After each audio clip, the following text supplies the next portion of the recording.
बंदी छोड़ सतगुरु रामपाल जी परमेश्वर जी की जय हो। परम पिता परमात्मा सारी सृष्टि के रचनहार कुल मालिक असंख्य ब्रह्मांडों के स्वामी जगत गुरु तीनों लोकों में प्रवेश करके सबका धारण पोषण करने वाले राजाधिराज आत्माधार नाथों के नाथ देवों के देव महादेव सर्वेश्वर महेश्वर मृत्युंजय अजरो अमर आदि अनादि सनातनी प्रभु जगत पिता जगदीश्वर श्री श्री 1008 की उपाधि के वास्तविक अधिकारी अकाल मूर्त सौद स्वरूपी राम वासुदेव सर्वगतम ब्रह्म परम पूज्य प्रथम पूज्य परम संत परम पुरुष परम धनी परम दयालु सत्य कबीर हक्का कबीर अल्लाहु कबीर अल्लाहु अकबर बाखबर अल्लाह ताला जगत के तारणहार जगत के मुक्तिदाता जगत के जगन्नाथ हारे के सहारे हिंदुओं के राम मुसलमानों के अल्लाह सिखों के वायुगुरु ईसाइयों के मसीह दया के सागर दयानिधि करुणा के सागर करुणानिधि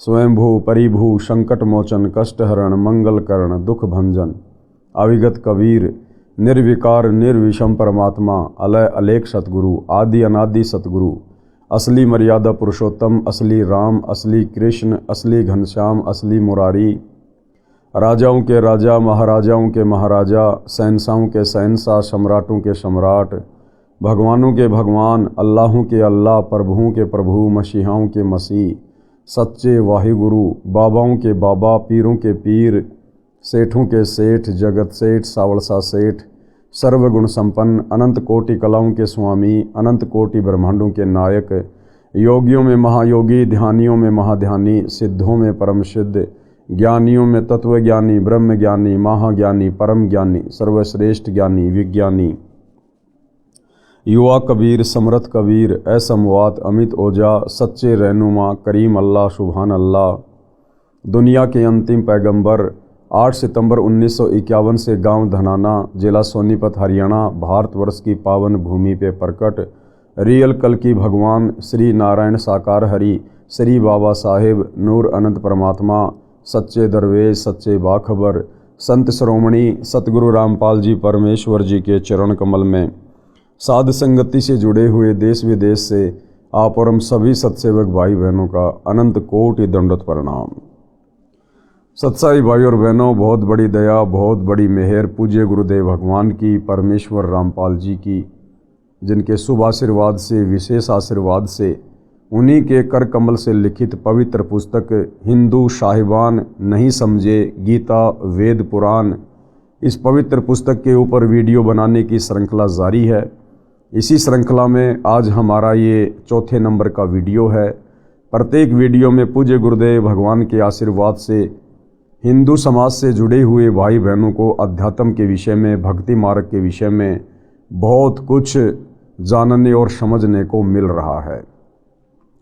तो भाई और बहनों, अब हम इस पवित्र पुस्तक पर आगे बढ़ते हैं। आज हम इसके दूसरे टॉपिक को लेंगे जिसका नाम है पवित्र हिंदू शास्त्र वर्सेज हिंदू।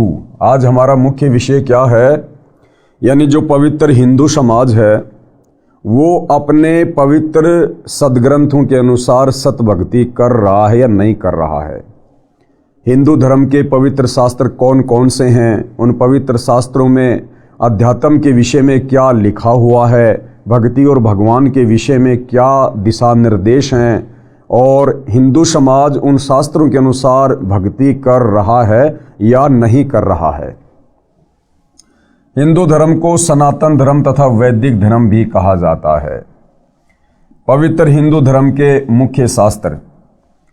धर्मनिष्ठ हिंदू समाज की धार्मिक पुस्तक इस प्रकार है। पवित्र चारों वेद जिनके नाम हैं ऋग्वेद यजुर्वेद सामवेद तथा अथर्ववेद। पवित्र श्रीमद् भगवत गीता, 18 पुराण, महाभारत ग्रंथ, श्रीमद् भागवत सुधा सागर तथा 11 उपनिषद आदि आदि। हिंदुओं का मानना है कि इन सर्व पवित्र शास्त्रों में परमात्मा की जानकारी है, भक्ति की जानकारी है। ये सत्य ज्ञान युक्त हैं। इन्हीं को आधार मानकर अपने धार्मिक अनुष्ठान व भक्ति कर्म करता है। अधिक संख्या में हिंदुओं का निवास स्थान होने के कारण महान भारत देश का नाम हिंदुस्तान भी है।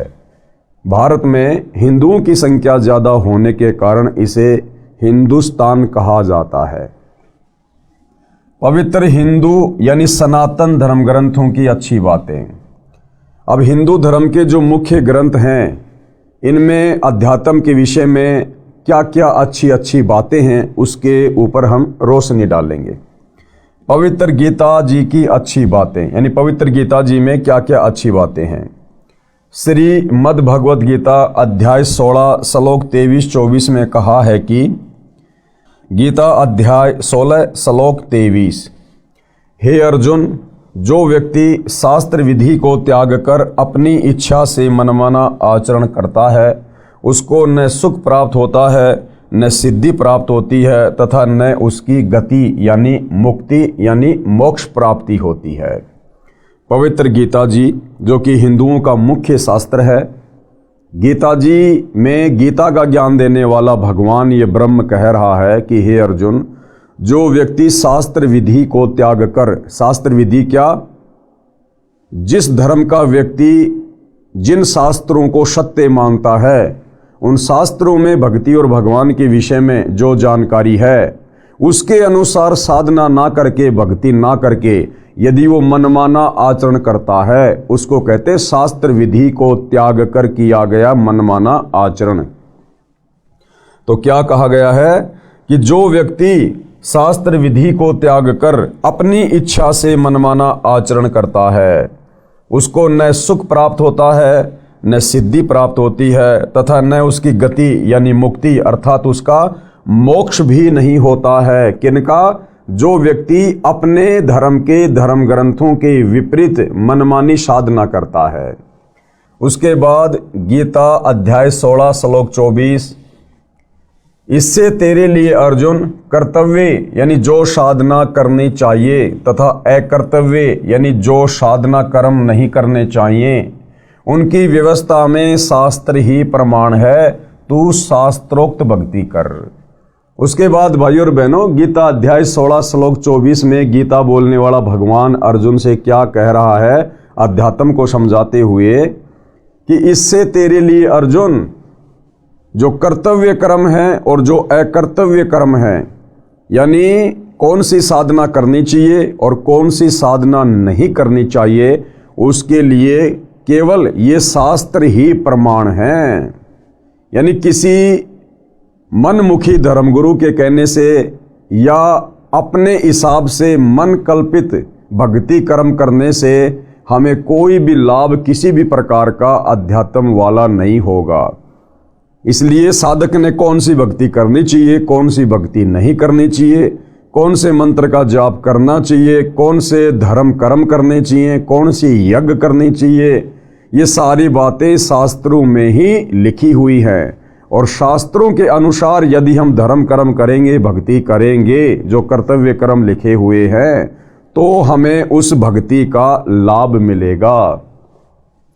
गीता अध्याय 16 श्लोक 24, इससे तेरे लिए अर्जुन कर्तव्य यानी जो साधना करनी चाहिए तथा अकर्तव्य जो साधना यानी भक्ति नहीं करनी चाहिए की व्यवस्था में शास्त्र ही प्रमाण है। तो शास्त्रोक्त भक्ति कर, यानी शास्त्रों के अंदर लिखी हुई भक्ति कर। उसके बाद गीता अध्याय 4 श्लोक 5, गीता अध्याय 2 श्लोक 12, गीता अध्याय 10 श्लोक 2 में कहा है कि हे अर्जुन, तेरे और मेरे बहुत जन्म हो चुके हैं। कौन कह रहा है? गीता का ज्ञान देने वाला भगवान ये ब्रह्म, कि अर्जुन तेरे और मेरे बहुत जन्म हो चुके हैं। तू नहीं जानता, मैं जानता हूं।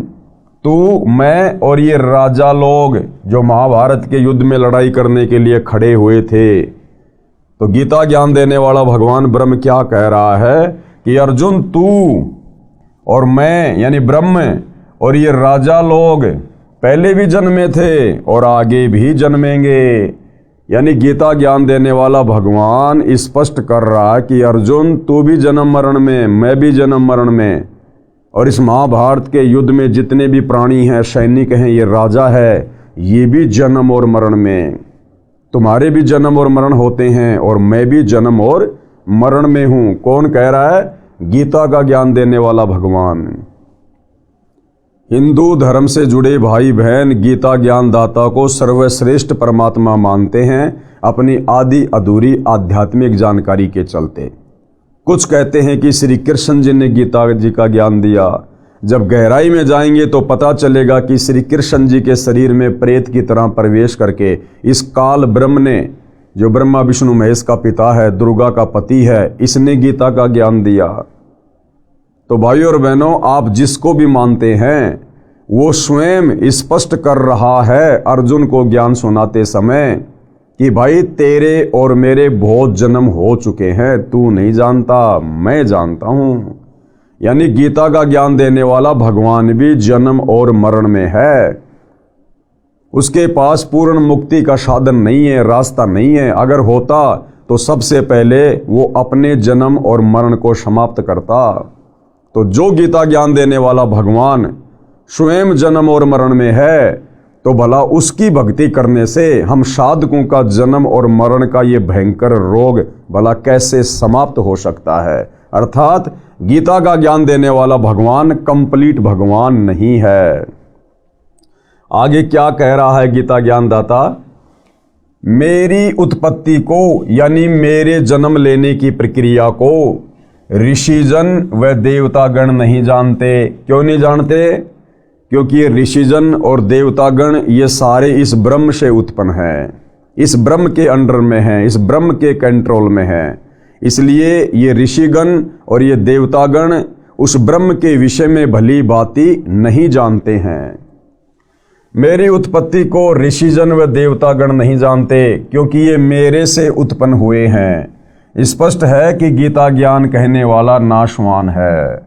अब भाइयों और बहनों, गुरुदेव सत्संग में बताते हैं कि बाप की उत्पत्ति को बेटा बेटी नहीं बता सकते, बाप की डेट ऑफ बर्थ बेटा बेटी नहीं बता सकते। बाप की डेट ऑफ बर्थ को, उसके जन्म को, उसकी उत्पत्ति को दादाजी बताता है। तो इसी प्रकार 21 ब्रह्मांड में ये जितने भी देवी देवता हैं, साधु संत महात्मा हैं, ऋषि हैं, साधक हैं, ये सब इस काल से उत्पन्न है, इस ब्रह्म से उत्पन्न है। गीता ज्ञान दाता ब्रह्म से उत्पन्न है। इसलिए काल की उत्पत्ति के विषय में इनको स्पष्ट ज्ञान नहीं है। लेकिन वो परम अक्षर ब्रह्म कबीर देव सत्य पुरुष जो सतलोक में रहता है, वो सबका दादा है, सबका दादा। इसलिए उन्होंने आकर 650 साल पहले बनारस के काशी में कबीर दास नाम से उन्होंने सबकी उत्पत्ति, जन्म और मरण के विषय में कबीर सागर में यानी सूक्ष्म वेद 5वें वेद में बिल्कुल क्लियर करवा दिया। और आज भाइयों और बहनों, कबीर सागर में लिखे उस गूढ़ ज्ञान को सतगुरु रामपाल जी, जो कि तत्वदर्शी संत की भूमिका कर रहे हैं, आज इन्होंने बिल्कुल क्लियर कर दिया है कि ब्रह्मा विष्णु महेश की जन्म मृत्यु कैसे होती है, ये अविनाशी हैं या नाशवान हैं, इनके पिताजी ब्रह्म ये नाशवान है या अविनाशी है, इसका जन्म मरण कैसे होता है, क्या इसकी प्रक्रिया है, सब कुछ आज सतगुरु रामपाल जी ने गीता जी को पढ़ाते हुए क्लियर कर दिया है। गीता अध्याय 2 श्लोक 17, गीता अध्याय 15 श्लोक 17 में कहा है कि हे अर्जुन, अविनाशी तो उसको जान जिसे मारने में कोई सक्षम नहीं है। यानी गीता ज्ञान देने वाला ये ब्रह्म काल भगवान ये स्वयं स्वीकार कर रहा है कि अर्जुन, अविनाशी तो उसको जान। अविनाशी कौन? जिसको मारने में कोई भी सक्षम ना हो। कि अविनाशी तो उसको जान जिसे मारने में कोई सक्षम नहीं है। तो गीता का ज्ञान देने वाला ये भगवान ब्रह्म अपने से अन्य किसी और परमात्मा को अविनाशी कह रहा है। अर्थात गीता ज्ञान देता सुप्रीम गॉड नहीं है।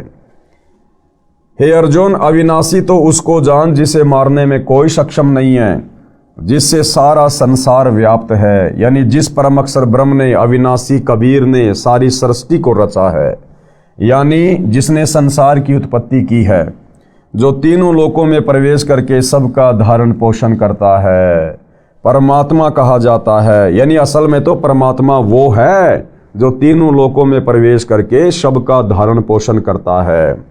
अविनाशी परमेश्वर है, वह उत्तम पुरुष है तू अन्य, यानी गीता अध्याय 15 श्लोक 17 में कहा गया है कि उत्तम पुरुष है तू अन्य परमात्मा इति उदाहरते, यानी उत्तम पुरुष सर्वश्रेष्ठ परमात्मा उसे इस कारण से कहा जाता है। पुरुषोत्तम यानी समर्थ श्रेष्ठ परमात्मा तो मेरे से अन्य ही है। कौन कह रहा है? गीता का ज्ञान देने वाला कह रहा कि समर्थ श्रेष्ठ परमात्मा तो मेरे से अन्य है। जो परमात्मा कहलाता है वह अविनाशी परमेश्वर है।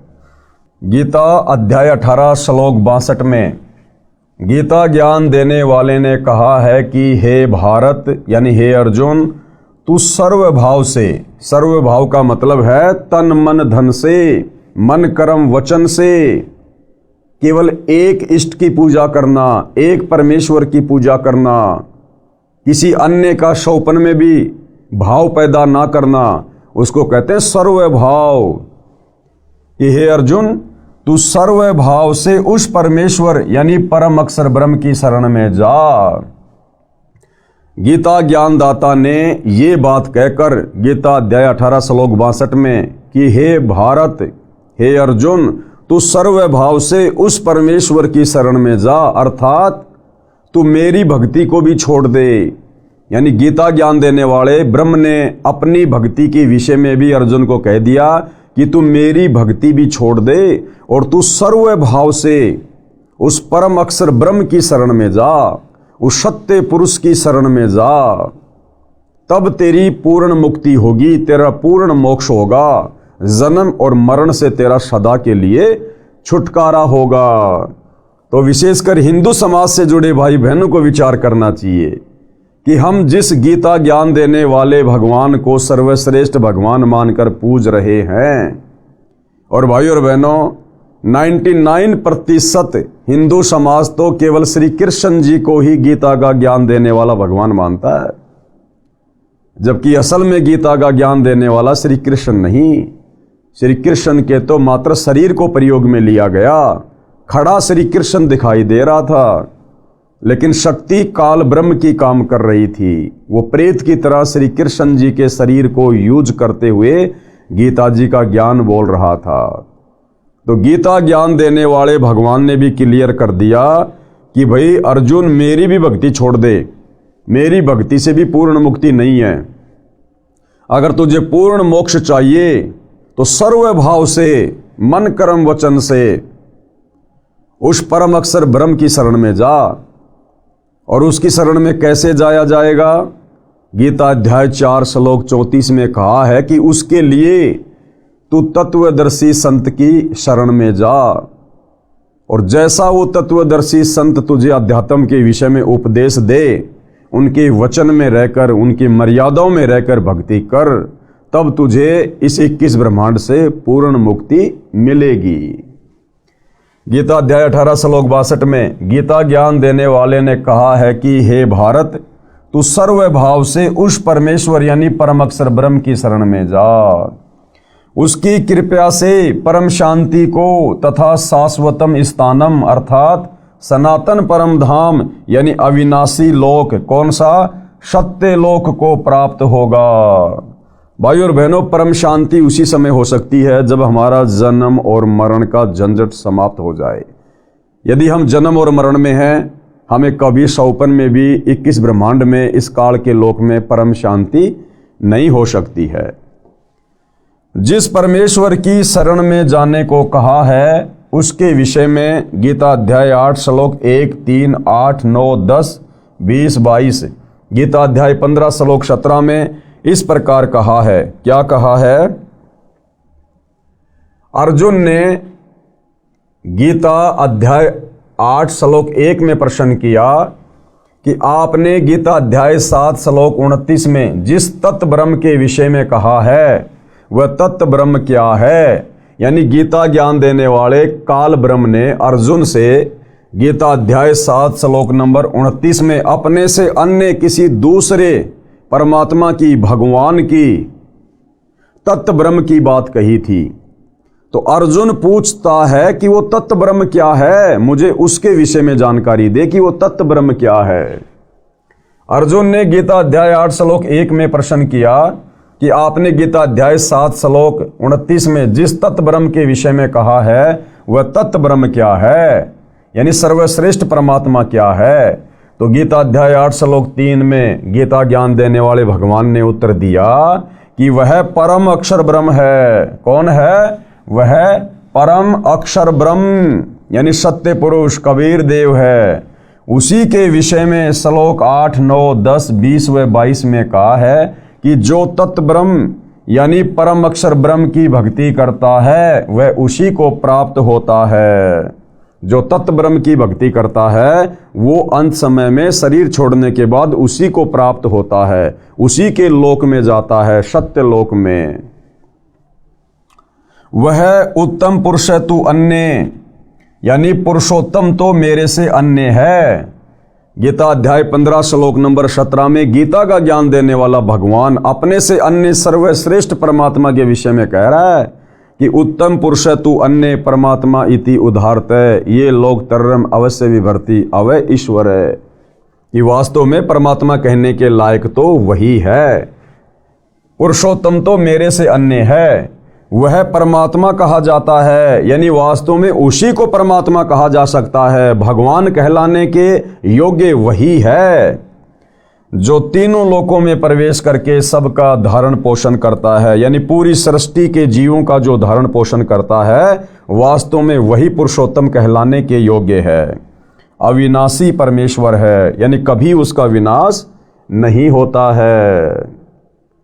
और अपने विषय में गीता ज्ञान देने वाला भगवान क्या कह रहा है? अपने विषय में गीता ज्ञान दाता ने इस प्रकार कहा है। गीता अध्याय 8 श्लोक 5 व 7 में कहा है कि जो मेरी भक्ति करेगा वह मुझे प्राप्त होगा। ये गीता ज्ञान देने वाला काल ब्रह्म अपने विषय में क्या कह रहा है? गीता अध्याय 8 श्लोक 5 व 7 में कि जो मेरी भक्ति करेगा वह मुझे प्राप्त होगा। और ये कहाँ रहता है? ब्रह्मलोक में।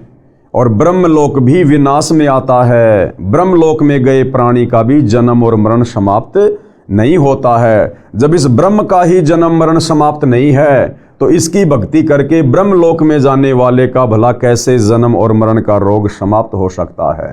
तो ये स्वयं स्वीकार कर रहा है। भाई और बहनों, ये गीता के अध्याय और श्लोक सतगुरु रामपाल जी ने नहीं लिखे हैं जो हमें किसी प्रकार की शंका हो।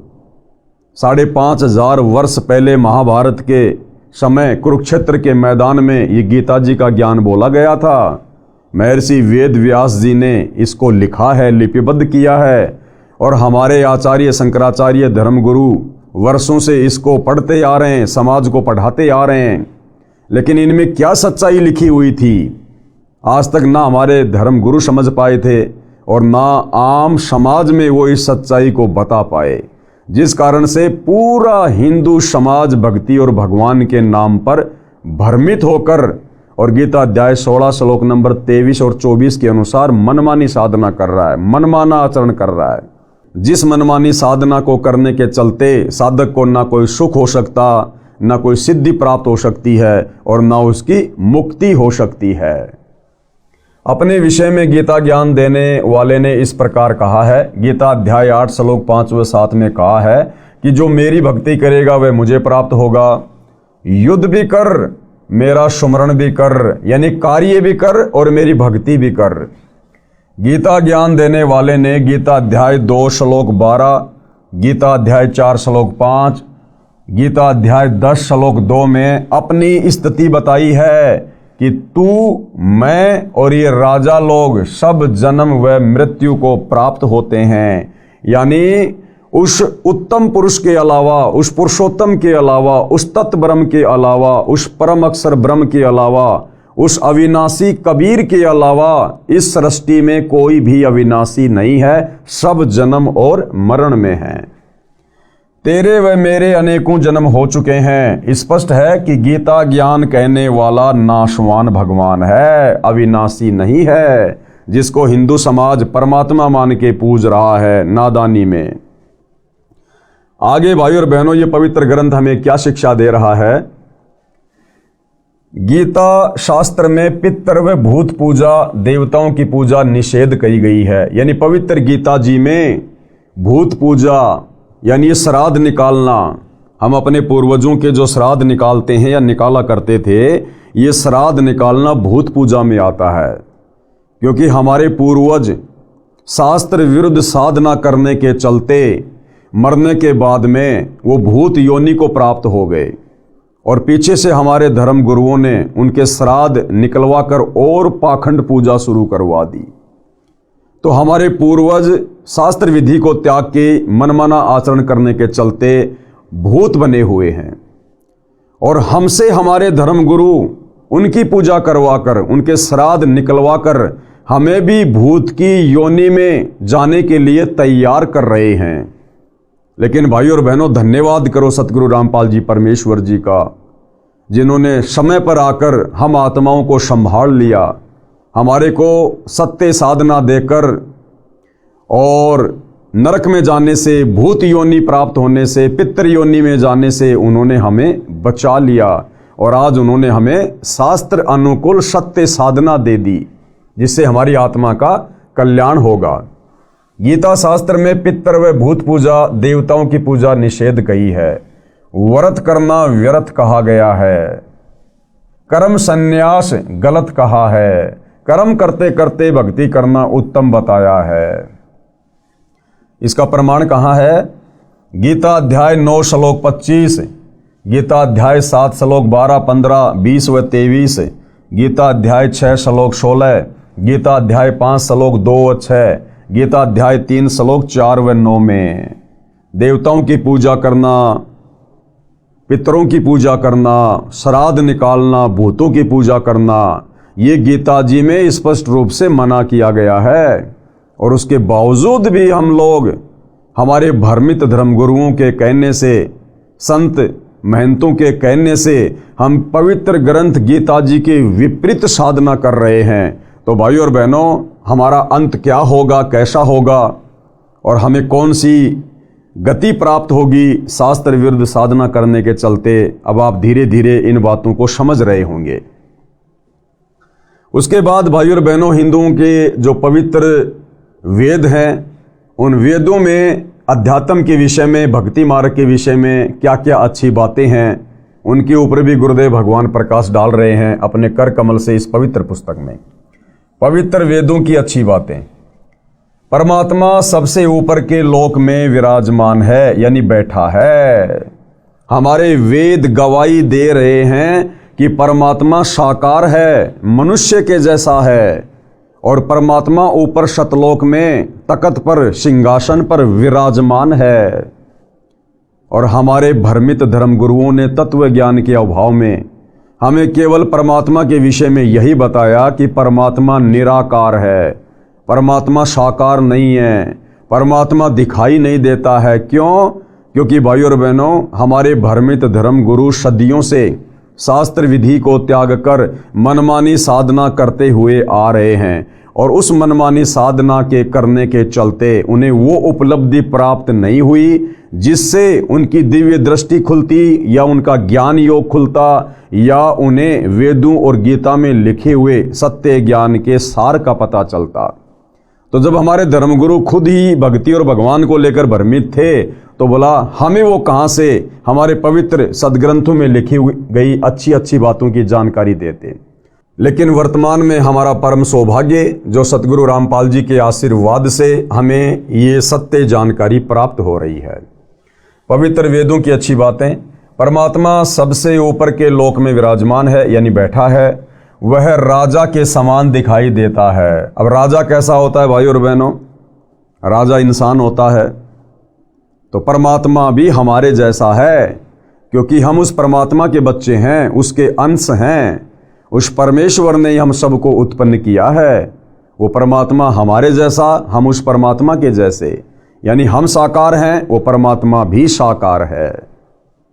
वह राजा के समान दिखाई देता है, यानी सिंहासन पर बैठा है, सिर के ऊपर मुकुट है, सफेद छत्र है और नराकार है। एक होता है निराकार और एक होता है नराकार। नराकार का मतलब होता है नर प्लस आकार। नर यानी इंसान, मनुष्य, और आकार यानी उसकी छवि, यानी वो परमात्मा मनुष्य के समान है, नराकार है, और एक होता निराकार, निर्पलस आकार, यानी जिसका कोई आकार नहीं है। तो हमारे धर्मगुरुओं ने हमें बताया कि परमात्मा निराकार है, जबकि आज सतगुरु रामपाल जी वेदों से, गीता जी से क्लियर कर रहे हैं कि परमात्मा निराकार नहीं बल्कि नराकार है, नर आकार में है, मनुष्य दृश्य है, साकार है। परमात्मा ऊपर के लोक से गति करके यानी चलकर पृथ्वी पर आता है, अच्छी आत्माओं को मिलता है, उनके संकटों को समाप्त करता है। अब वो परमात्मा कैसे आता है भाइयों और बहनों? वो परमात्मा मनुष्य शरीर धारण करके आता है, एक मनुष्य के बच्चे की लीला करता है। जैसा कि वेदों में लिखा हुआ है कि वो परमात्मा प्रत्येक युग में शिशु रूप धारण करके किसी तालाब में विकसित कमल के फूल के ऊपर प्रकट होता है, और वहाँ से उस परमेश्वर को एक निसंतान दंपत्ति अपने घर उठाकर ले जाते हैं, और उनकी जो परवरिश होती है, उनका जो पालन पोषण होता है, वो कवारी गायों के दूध से होता है। ऐसी लीला वो कबीर परमात्मा, वो परम अक्षर ब्रह्म, सत्य पुरुष, उत्तम पुरुष प्रत्येक युग में करता है। ये प्रमाण बना के छोड़ देता है कि जब वो भक्ति युग आएगा आगे चलकर, कलयुग की पिछली पीढ़ी वाला, उस समय वेदों में लिखी हुई इन बातों को पढ़कर और कब कब उस परमात्मा ने इस प्रकार की लीलाएं की, उन समस्त घटनाओं को देखकर भगवान को पहचानने में देर नहीं करेंगी। तो भाइयों और बहनों, वेदों में परमात्मा के प्रकट होने की जो लीलाएं लिखी हुई हैं, उन लीलाओं के अंतर्गत केवल कबीर परमात्मा ही फिट बैठते हैं, ना श्री रामचंद्र जी फिट बैठते हैं, क्योंकि रामचंद्र जी किसी तालाब में विकसित कमल के फूल पर शिशु रूप में प्रकट नहीं हुए, वे तो कौशल्या के गर्भ से जन्मे थे। द्वापर में श्री कृष्ण जी भी देवकी के गर्भ से जन्मे थे। तो वेदों में परमेश्वर के प्रकट होने के विषय में जो निशानी है, जो सबूत हैं, वो केवल कबीर परमेश्वर जी के ऊपर फिट बैठते हैं। तो आप और हमें समझने में बड़ी आसानी होगी कि वास्तव में अविनाशी परमेश्वर कौन है। परमात्मा ऊपर के लोक से गति करके यानी चलकर पृथ्वी पर आता है, अच्छी आत्माओं को मिलता है, उनके संकटों को समाप्त करता है, उनके संकटों का मर्दन करता है, उन्हें सुख प्रदान करता है। और क्या करता है परमात्मा? कवियों जैसा आचरण करता हुआ घूमता है। जैसे एक कवि होता है, वो कविता बना बना के, दोहे चौपाइयाँ बना बना के लोगों को जगाता है, इसी प्रकार वो कबीर परमात्मा एक कवि की भूमिका करता है, और शब्दों के माध्यम से, चौपाइयों के माध्यम से, दोहों के माध्यम से, श्लोकों के माध्यम से वो परमेश्वर अपने तत्व ज्ञान का प्रचार प्रसार घूम घूम के करता है। इसलिए उसे रमता राम भी कहा जाता है। कवियों जैसा आचरण करता हुआ घूमता है, अपने मुख कमल से वाणी बोलकर भक्ति करने के लिए प्रेरणा करता है, और भक्ति के गुप्त नामों यानी मंत्रों का आविष्कार करता है। भक्ति के गुप्त मंत्रों का आविष्कार वो कबीर परमात्मा, परम अक्षर ब्रह्म, सत्य पुरुष जब सतलोक से चलकर पृथ्वी पर प्रकट होता है, उस समय भक्ति के गुप्त मंत्रों का आविष्कार करता है। यानी भाइयों और बहनों, पूर्ण मोक्ष प्राप्ति के लिए भक्ति के वो गुप्त मंत्र ना वेदों में है, ना गीता जी में है, ना पुराणों में है, और ना अन्य धर्मों की पवित्र पुस्तकों में है। उन गुप्त मंत्रों का आविष्कार यानी सार नाम का, सार शब्द का आविष्कार वो परमेश्वर स्वयं करता है, जब वो तत्वदर्शी संत के रूप में धरती पर प्रकट होकर अपने ज्ञान का प्रचार प्रसार करता है। तो इससे सिद्ध हुआ कि वर्तमान में पूर्ण मुक्ति के वो मोक्ष मंत्र केवल तत्वदर्शी संत सतगुरु रामपाल जी के पास हैं। अन्य यहाँ के किसी भी आचार्य, शंकराचार्य को तो छोड़िए, ब्रह्मा विष्णु महेश और 21 ब्रह्मांड के स्वामी, ये गीता ज्ञान देने वाले काल ब्रह्म के पास भी नहीं है। परमात्मा तत्व ज्ञान यानी संपूर्ण अध्यात्म ज्ञान को, कौन सा संपूर्ण अध्यात्म ज्ञान? जो संपूर्ण अध्यात्म ज्ञान चारों वेदों में, गीता जी में, 18 पुराणों में, मुसलमान भाइयों की तौरात, जबूर, इंजिल, कुरान मजीद, कुरान शरीफ, हदीसें, ईसाइयों की बाइबल, सिखों का गुरु ग्रंथ साहिब, इनमें भी नहीं है। उस तत्व ज्ञान को वो परमात्मा नीचे आकर अपने मुख कमल से वाणियों के माध्यम से बोलता है। परमात्मा तत्व ज्ञान यानी संपूर्ण अध्यात्म ज्ञान को काव्यना यानी कवित्व यानी दोहों, शब्दों, चौपाइयों के रूप में बोलता है। जैसे 650 साल पहले कबीर परमात्मा हाथ में एक तारा लेकर कहीं किसी भी चौराहे पर खड़े होकर ये अध्यात्म ज्ञान, ये तत्व ज्ञान दोहों के माध्यम से, शब्दों के माध्यम से, चौपाइयों के माध्यम से बोलने लग जाया करते थे। इस कारण से प्रसिद्ध कवियों में से एक कवि की उपाधि भी प्राप्त करता है। अब भाइयों और बहनों, बहुत कवि हुए हैं। तुलसीदास जी भी एक कवि थे, कालिदास जी भी एक कवि थे, सूरदास जी भी एक कवि थे, बहुत सारे कवि हुए हैं।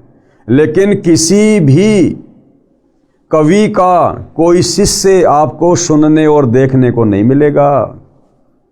केवल कबीर परमेश्वर ही वास्तव में रियल कवि की भूमिका निभाते हैं। और 650 साल पहले उस परमेश्वर के 64 लाख शिष्य थे, अन्यथा अन्य किसी भी कवि के आपको कोई भी शिष्य सुनने और देखने को नहीं मिलेंगे। इस कारण से प्रसिद्ध कवियों में एक कवि की उपाधि भी प्राप्त करता है। यानी उसी कारण से परमात्मा कवि भी कहलाता है। कौन से कारण से? अपने तत्व ज्ञान को ऊंची आवाज में बोल बोल के दोहों, चौपाइयों, शब्दों के माध्यम से सुनाने के कारण उस परमेश्वर को कवि की उपाधि भी दी गई है। अब भाइयों और बहनों, वो कबीर परमेश्वर कैसे 3 प्रकार से लीला करता है, सतलोक से चलकर इस पृथ्वी लोक पर प्रकट होने की, यहां आने की। कौन कौन सी वो 3 लीलाएं हैं जिनको आधार बनाकर परमात्मा इस पृथ्वी पर प्रकट होकर अपने ज्ञान का प्रचार करता है। परमेश्वर 3 प्रकार की लीला करता है। सबसे पहले, प्रत्येक युग में अपने लोक से सशरीर आकर किसी सरोवर में कमल के फूल पर नवजात शिशु के रूप में विराजमान होता है। उस शिशु की परवरिश यानी पोषण की लीला कवारी गायों द्वारा होती है। बड़ा होकर तत्व ज्ञान प्रचार करता है। तो पहले आपको बता दिया गया है कि ना राम, ना श्री कृष्ण, ना ब्रह्मा विष्णु महेश, ना अन्य अवतार वेदों में लिखी गई परमात्मा के प्रकट होने की लीला के अनुसार इनमें कोई भी फिट नहीं बैठता है। केवल कबीर परमेश्वर ही हैं जो चारों युगों में इस प्रकार की लीला करके प्रकट होते हैं। उसके बाद उस परमेश्वर की जो परवरिश की लीला होती है वो कवारी गायों के दूध से होती है। यानी कवारी गाय दूध देती है जिससे परमेश्वर की परवरिश की लीला होती है। अब रामचंद्र जी की परवरिश, श्री कृष्ण जी की परवरिश, अन्य अवतारों की परवरिश, ब्रह्मा विष्णु महेश की परवरिश कवारी गायों से नहीं हुई। उन्होंने तो अपनी माताओं का दूध पिया। माताओं का दूध जिस प्रकार से एक आम व्यक्ति माँ के गर्भ से जन्म लेकर और शिशु रूप में माँ का दूध पीता है, तो कवारी गायों से कबीर परमेश्वर की परवरिश होती है। ये वेदों में परमेश्वर की एक अन्य पहचान है। और फिर बड़ा होकर तत्व ज्ञान का प्रचार करता है। नंबर 2, दूसरी क्या विधि है, क्या पहचान है परमेश्वर की पृथ्वी पर प्रकट होने की?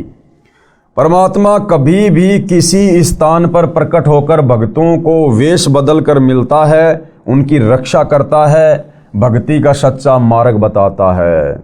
दूसरी विधि क्या है? वो परमात्मा किसी भी रूप में, किसी भी आयु में, कहीं भी प्रकट होकर संत रूप में, सामान्य व्यक्ति के रूप में, राजा के रूप में, वो परमात्मा किसी भी उम्र में और किसी भी शक्ल में प्रकट होकर अपने भक्तों की रक्षा करता है। या 10, 15, 20, 50 वर्ष कहीं आश्रम बनाकर वो परमेश्वर वहाँ रहकर लोगों को अपना तत्व ज्ञान सुनाता है। नंबर 3, तीसरी क्या विधि है परमात्मा के प्रकट होने की? वेश बदलकर किसी स्थान पर संत वेश में कुछ समय रहता है, वहाँ कुटिया या आश्रम बनाकर अच्छी आत्माओं को भक्ति की सच्ची विधि व तत्व ज्ञान सुनाता है। ये तीसरी विधि है परमपिता परमेश्वर कबीर साहिब के प्रकट होने की। उसके बाद भाई और बहनों, पूज्य गुरुदेव भगवान बता रहे हैं कि जो 18 पुराण हैं, उन पुराणों में भक्ति से संबंधित, अध्यात्म से संबंधित अच्छी अच्छी बातें क्या हैं। पुराणों की अच्छी बातें। सब तीर्थों में श्रेष्ठ तीर्थ चित्त शुद्धि तीर्थ है। ये चित्त शुद्धि तीर्थ क्या है? यानी जो हमारे मन के मैल को समाप्त कर दे, वो तीर्थ जो हमारे मन के मैल को समाप्त कर दे, आत्मा के विकारों को हटा दे और हमें एक नेक इंसान बना दे, उसको कहते हैं चित्त शुद्धि तीर्थ। और भाई और बहनों, ये चित्त शुद्धि का कार्य केवल परम संत, तत्वदर्शी संत के सत्संग रूपी तीर्थ में डुबकी लगाने से ही सफल हो सकता है। यानी तत्वदर्शी संत के सत्संग सुनने से हमारा चित्त शुद्ध होगा, हमारा मन शुद्ध होगा, आत्मा पर जो मैल जमा हुआ है युगों युगों से पाप कर्मों का, वो हटेगा। तो सबसे बड़ा जो चित्त शुद्धि तीर्थ है वो परम संत के सत्संग हैं। सब तीर्थों में श्रेष्ठ तीर्थ चित्त शुद्धि तीर्थ है। उदाहरण दिया है कि तीर्थों के जल में स्नान करने से शरीर का मैल तो धुल जाता है, परंतु मन का मैल नहीं धुलता। जैसे बहुत सारे हिंदू भाई बहनों की एक गलत धारणा है कि यदि हम गंगा जी में जाकर स्नान कर लेंगे तो हमारे पाप कर्म कट जाएंगे। तो गुरुदेव भगवान क्लियर कर रहे हैं कि नादानों, किसी भी तीर्थ के जल में नहाने से या गंगा जी के जल में नहाने से शरीर का मैल तो कट सकता है, लेकिन आत्मा का मैल नहीं कटेगा, पाप कर्म नहीं कट सकते। और एक छोटा सा उदाहरण भाई और बहनों समझने के लिए पर्याप्त है। आप और हमारे मैल तो, आप और हमारे पाप कर्म भला क्या कटेंगे गंगा जी में जाकर नहाने से। गंगा पुत्र का नाम तो आपने सुना होगा, विषम पितामह गंगा पुत्र। अरे गंगा तो उसकी माँ थी, उसके बावजूद भी विषम पितामह के पाप नहीं कटे, जिस कारण से महाभारत के युद्ध में किस प्रकार दर्दनाक तरीके से उसकी मृत्यु हुई। महीनों तक उसे तीरों की सैया पर लेटकर रहना पड़ा, तड़प तड़प कर उसकी मृत्यु हो गई। वो गंगा अपने खुद के सगे पुत्र विषम पितामह के पाप नहीं काट पाई। भाई और बहनों, आप और हम नादान प्राणी उस गंगा के लगते क्या हैं जो वहाँ डुबकी लगाने से हमारे पाप कट जाएंगे। ये पाप तो सतगुरु रामपाल जी के यानी तत्वदर्शी संत के सत्संगों में डुबकी लगाने से कटेंगे, उनकी शरण में आने से कटेंगे। तीर्थों के जल में स्नान करने से शरीर का मैल तो धुल जाता है, परंतु मन का मैल नहीं धुलता। उसके लिए क्या करना पड़ेगा? तत्वदर्शी संत का सत्संग सुनना चाहिए। सत्संग चित्त शुद्धि करता है, यह चित्त शुद्धि तीर्थ कहा जाता है। यानी सबसे बड़ा चित्त शुद्धि तीर्थ क्या है? परम संत के सत्संग। गीता अध्याय 4 श्लोक 32 तथा 34 में भी इसी कथन का समर्थन है। क्या कहा गया है? एक कथा है जिसके माध्यम से गुरुदेव भगवान हमें समझा रहे हैं।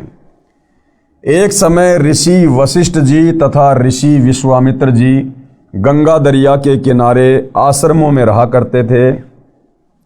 गंगा तीर्थ के जल में प्रतिदिन स्नान करते थे, उसी गंगा जल को पीते थे। एक बार किसी बात पर दोनों का झगड़ा हो गया, मनमुटाव हो गया। दोनों ने शस्त्र निकाल लिए। भाई और बहनों, ऋषि वशिष्ठ जी जो त्रेता युग में श्री रामचंद्र जी के गुरु थे, वशिष्ठ जी, और विश्वामित्र जी जो एक नंबर के तपस्वी थे, वो दोनों गंगा जी के किनारे रहा करते थे, कुटिया में अपनी भक्ति साधना किया करते थे। और आप और हम तो साल 2 साल में गंगा जी जाते हैं। जब कभी कभार हमारे घर का कोई व्यक्ति मर जाता है तो हम गंगा जाते हैं, उस बहाने हम एक आधी डुबकी वहाँ लगा लेते हैं।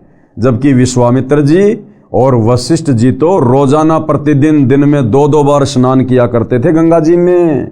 अब उनका चित्त शुद्ध हुआ कि नहीं हुआ, वो देखिए। एक बार किसी बात पर दोनों का झगड़ा हो गया, दोनों ने शस्त्र निकाल लिए, यानी हथियार निकाल लिए, दोनों ने एक दूसरे को मारने को तैयार हो गए। उनका बीच बचाव करवा कर युद्ध समाप्त करवाया। अब बताओ, उस गंगा जी के स्नान ने वशिष्ठ और विश्वामित्र जैसे ऋषियों का भी चित्त शुद्ध नहीं किया। अगर उनका चित्त शुद्ध हो गया होता तो जिस व्यक्ति का चित्त शुद्ध हो जाता है, जिसकी आत्मा निर्मल हो जाती है, जिसको तत्व ज्ञान हो जाता है, वो व्यक्ति कभी जीवन में शस्त्र नहीं उठा सकता। वो व्यक्ति कभी किसी को मारने मरने के लिए हथियार नहीं उठा सकता। और दोनों इतने बड़े महर्षि, और उसके बावजूद भी उन्होंने हथियार उठा लिए, एक दूसरे को मरने मारने को तैयार हो गए। तो कहां से उनका चित्त शुद्ध हुआ होगा? तो गुरुदेव भगवान हमें यह समझाना चाहते हैं कि नादानों, मात्र गंगा जी में नहाने से चित्त शुद्ध नहीं होता, पाप नहीं कटते। ये पाप कटेंगे परम संत की शरण में आकर शास्त्र अनुकूल शत भक्ति करने से, यथार्थ धर्म कर्म करने से, गुरु आज्ञा गुरु वचन में रहकर शत भक्ति करने से। एक बार किसी बात पर दोनों का कलेश हो गया, दोनों ने शस्त्र निकाल लिए, एक दूसरे को मारने को तैयार हो गए। उनका बीच बचाव करवाकर युद्ध समाप्त करवाया। अब भाइयों और बहनों, आप और हम सतगुरु रामपाल जी परमेश्वर जी के यथार्थ 13वें कबीर पंथ से जुड़े हुए कबीर पंथियों को भी शिक्षा लेनी चाहिए। आज सतगुरु रामपाल जी परमेश्वर जी अपने मिशन के तहत सन 2014 से वर्तमान समय 2025 तक हिसार जेल में बैठे हुए हैं। और परमेश्वर जी ने सन 1994 से अपने यथार्थ 13वें कबीर पंथ की शुरुआत की, हम आत्माओं का चित्त शुद्ध करने के लिए, हमारे पाप कर्मों को काटने के लिए। हमने उनकी शरण ग्रहण की, हम उनके भगत कहलाते हैं। लेकिन भाइयों और बहनों, वर्तमान 2025 तक कितनी आत्माओं का चित्त शुद्ध हो पाया है? आज आप देख रहे हैं सतगुरु रामपाल जी परमेश्वर जी की संगत में 2 पार्ट हैं। एक सतलोक आश्रम मैनेजमेंट हरियाणा और दूसरा साध संगति से जुड़े हुए सत्सेवक भाई बहन।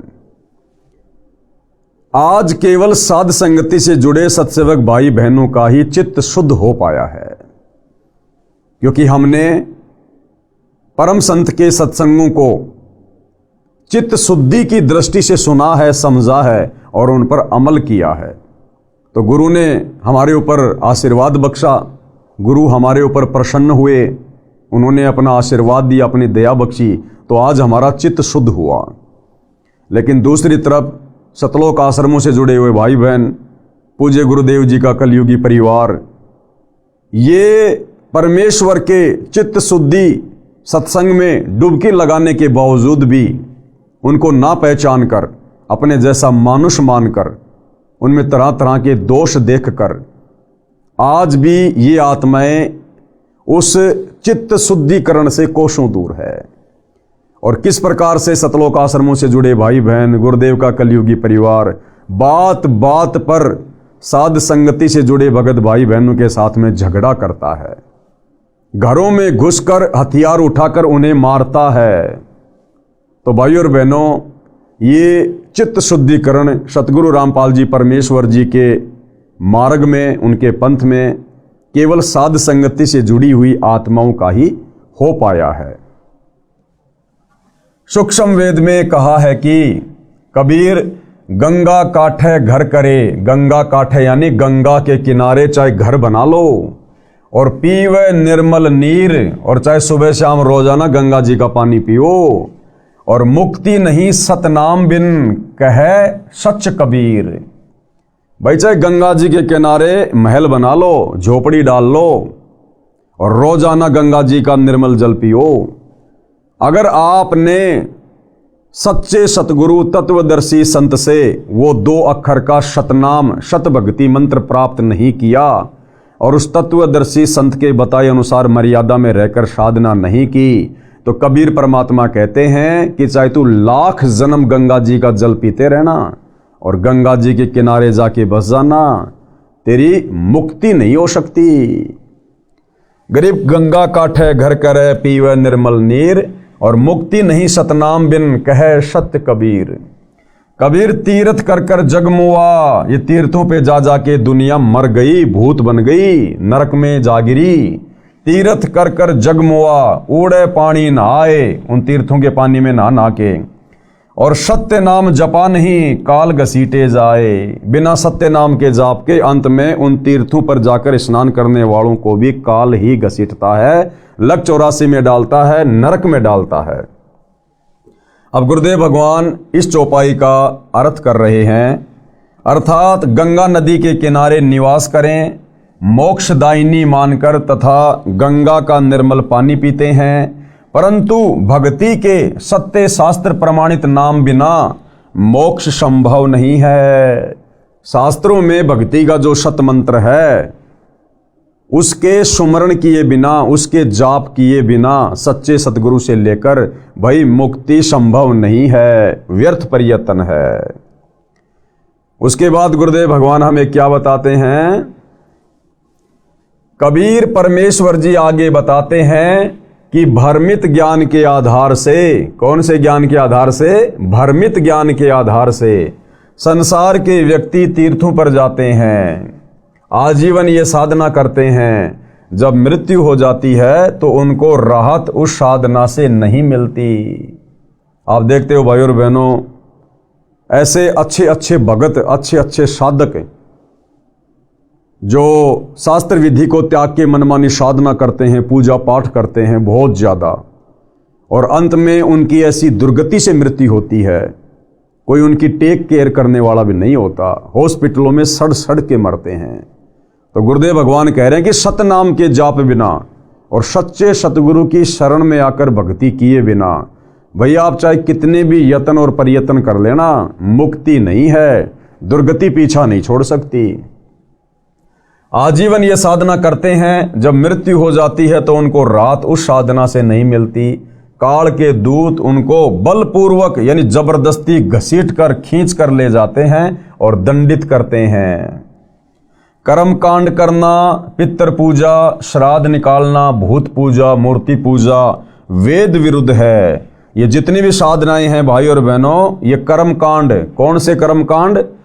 ये पितृ पूजना, श्राद्ध निकालना, भूत पूजा, मूर्ति पूजा, चौराहे की पूजा, पेड़ पौधों की पूजा, मूर्ति पूजा, ये सब वेद विरुद्ध है, यानी शास्त्रों के विरुद्ध है, और अज्ञानतावश समाज इसे कर रहा है।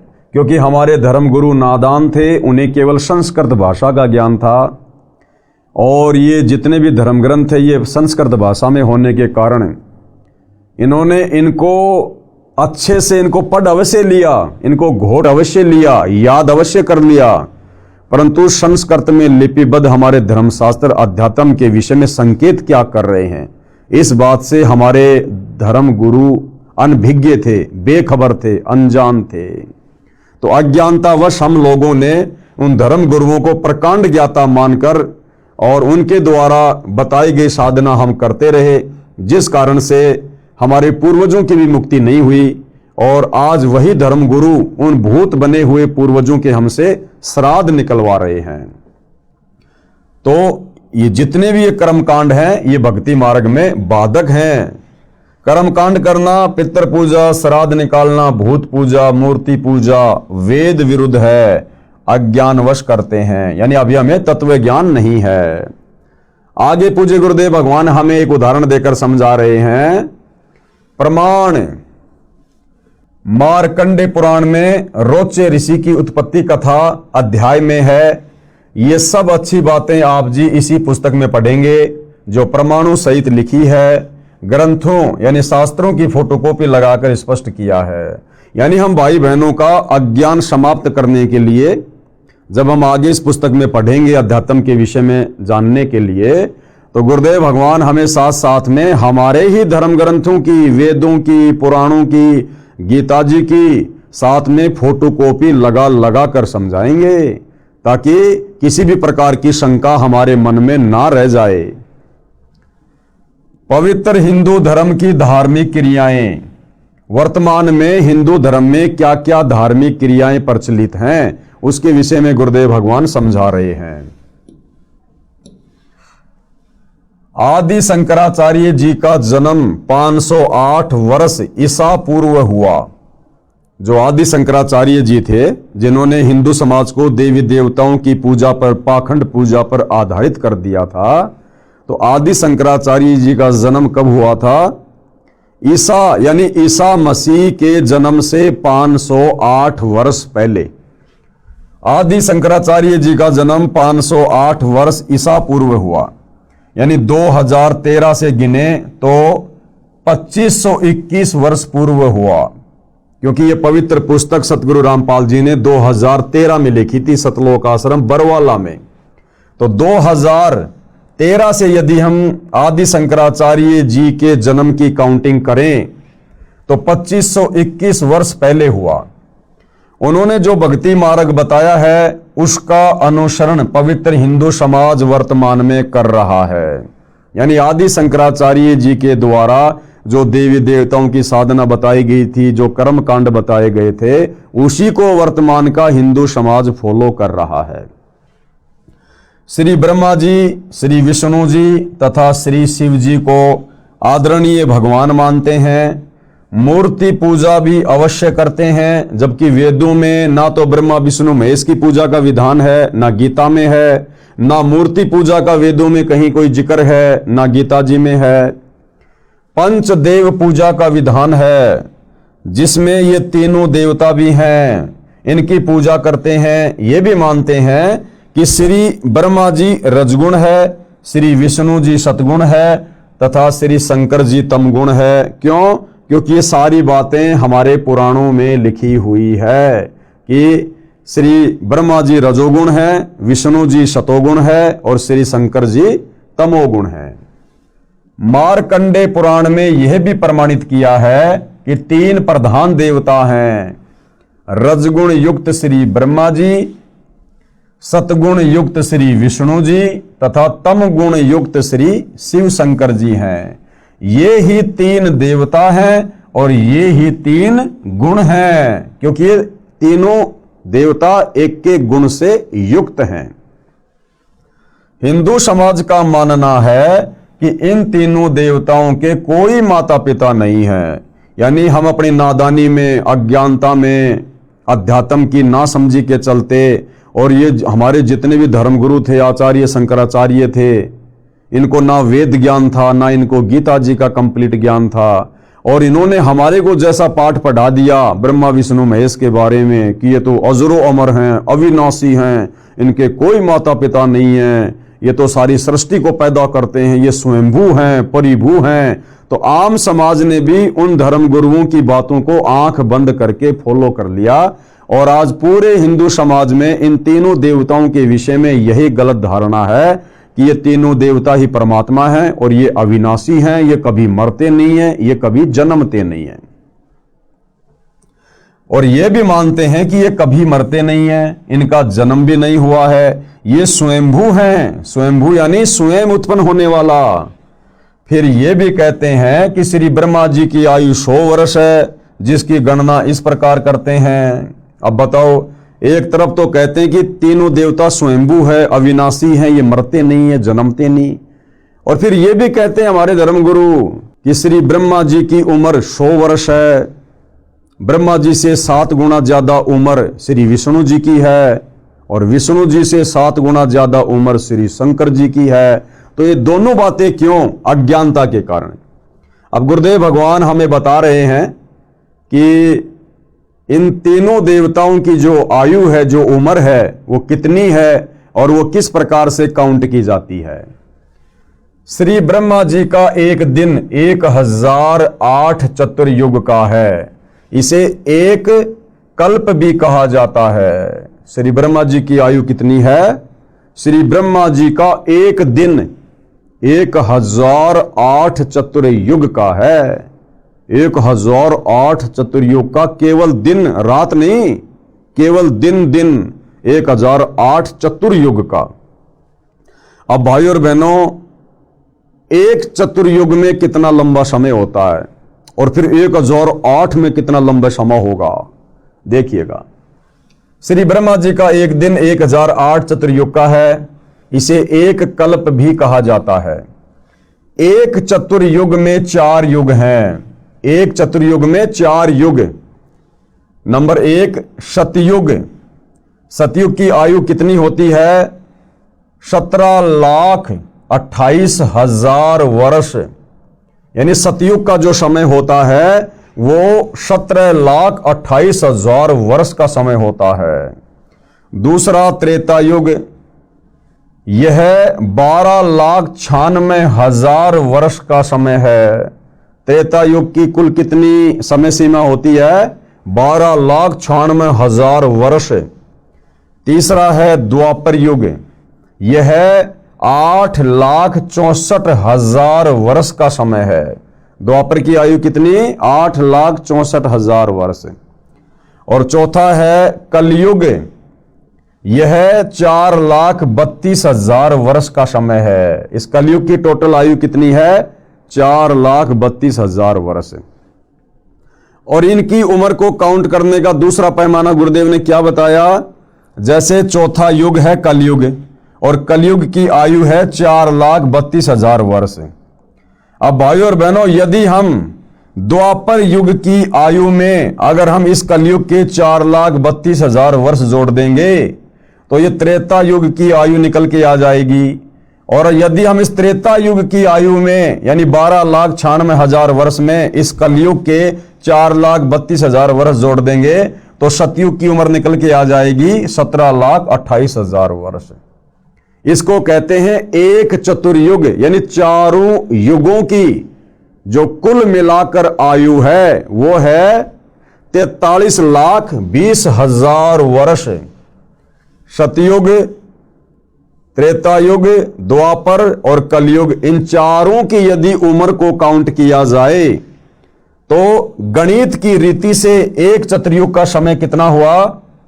43,20,000 वर्ष। एक चतुर्युग का समय कितना? 43,20,000 वर्ष।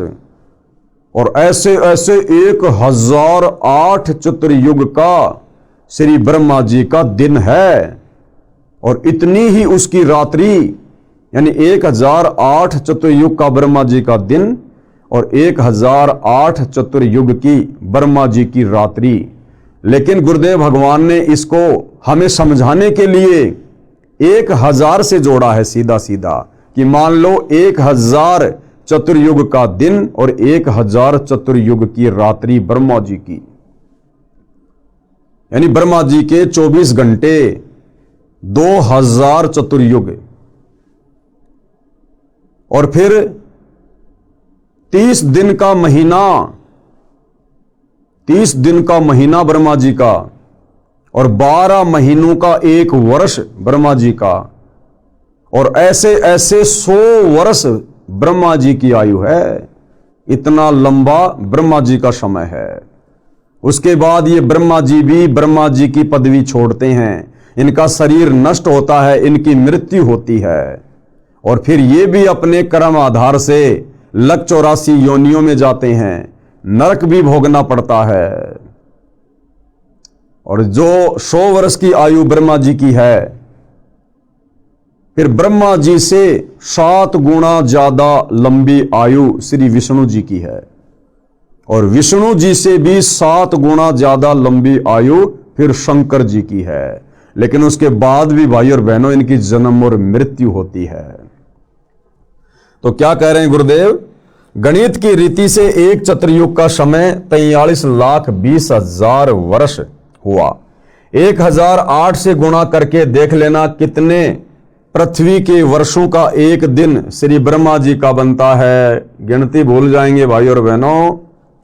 इतने ही समय की रात्रि बताई है, यह एक दिन रात हुआ। किसका? ब्रह्मा जी का।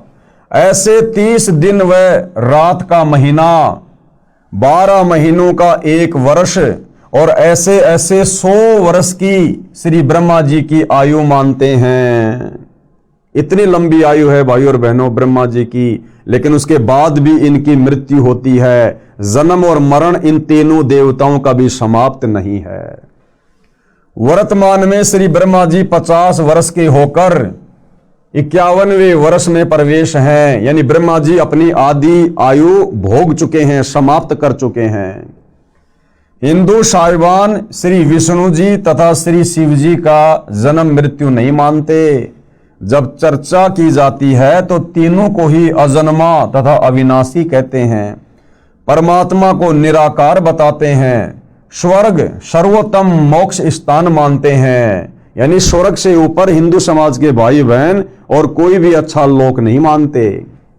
गोलोक की भी महिमा बराबर करते रहते हैं, कभी कभी ब्रह्मलोक की भी चर्चा कर लेते हैं। इसके साथ साथ अन्य देवियों और देवताओं की पूजा का तड़का साथ लगाते रहते हैं। इतनी पूजा से भी हिंदू साधकों को संतोष नहीं है।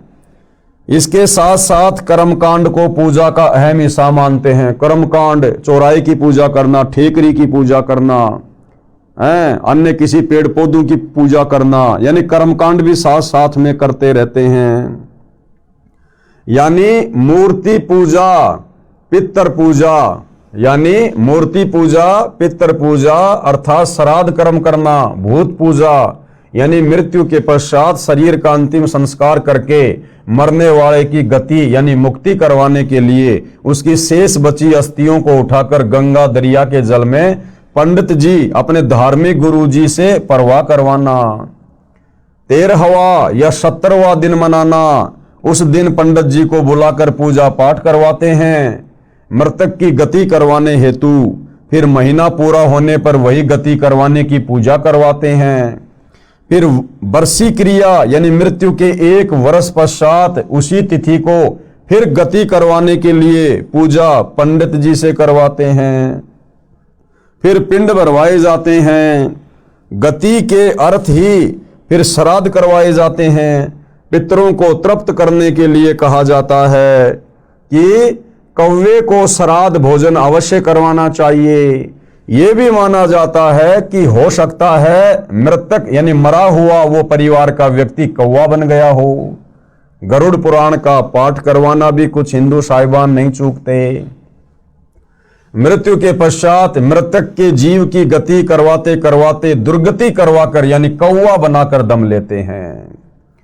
इतनी पूजा पाठ मरने के बाद, इतने कर्मकांड, और उसके बाद भी पंडित जी कहते हैं भैया श्राद्ध निकालो, छत पे पूरी हलवा डालो।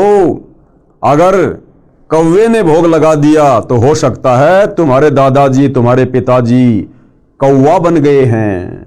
अरे भैया, आप तो मुक्ति करवाने के लिए सारे कर्मकांड करवा रहे थे।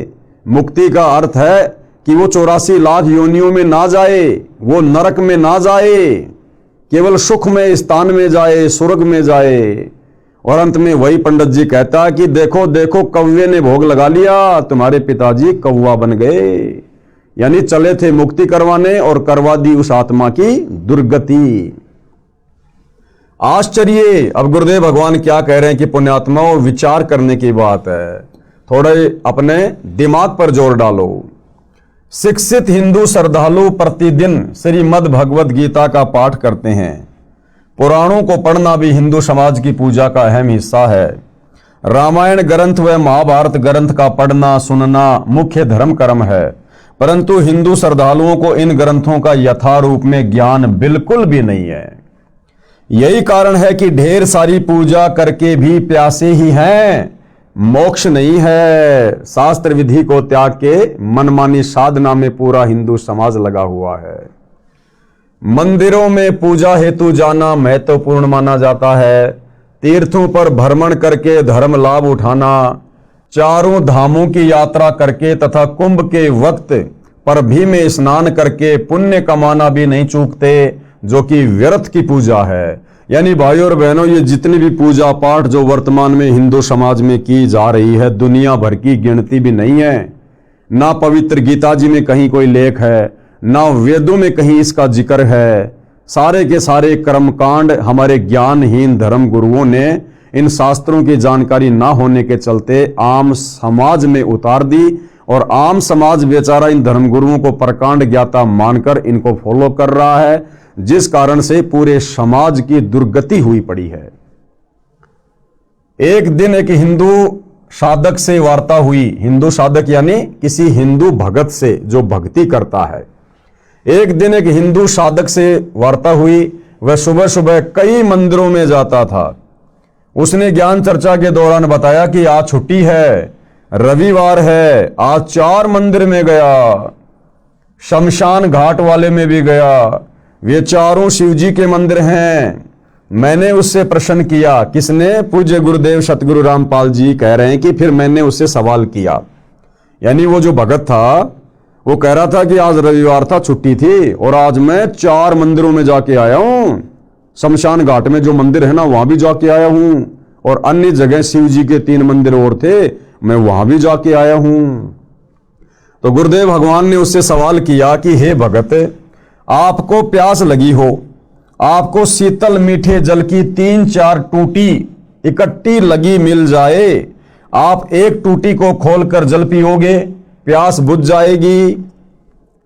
प्यास बुझाने के पश्चात क्या आप 2 फुट पर लगी दूसरी टूटी से भी जल पियोगे?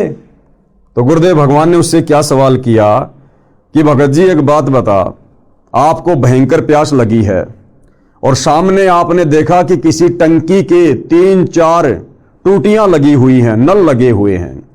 आपने सबसे पहले वाले नल को खोल के देखा, उसमें बड़ा मीठा शीतल जल है। आपने पानी पी लिया क्योंकि आपको प्यास लग रही थी, आपकी प्यास बुझ गई।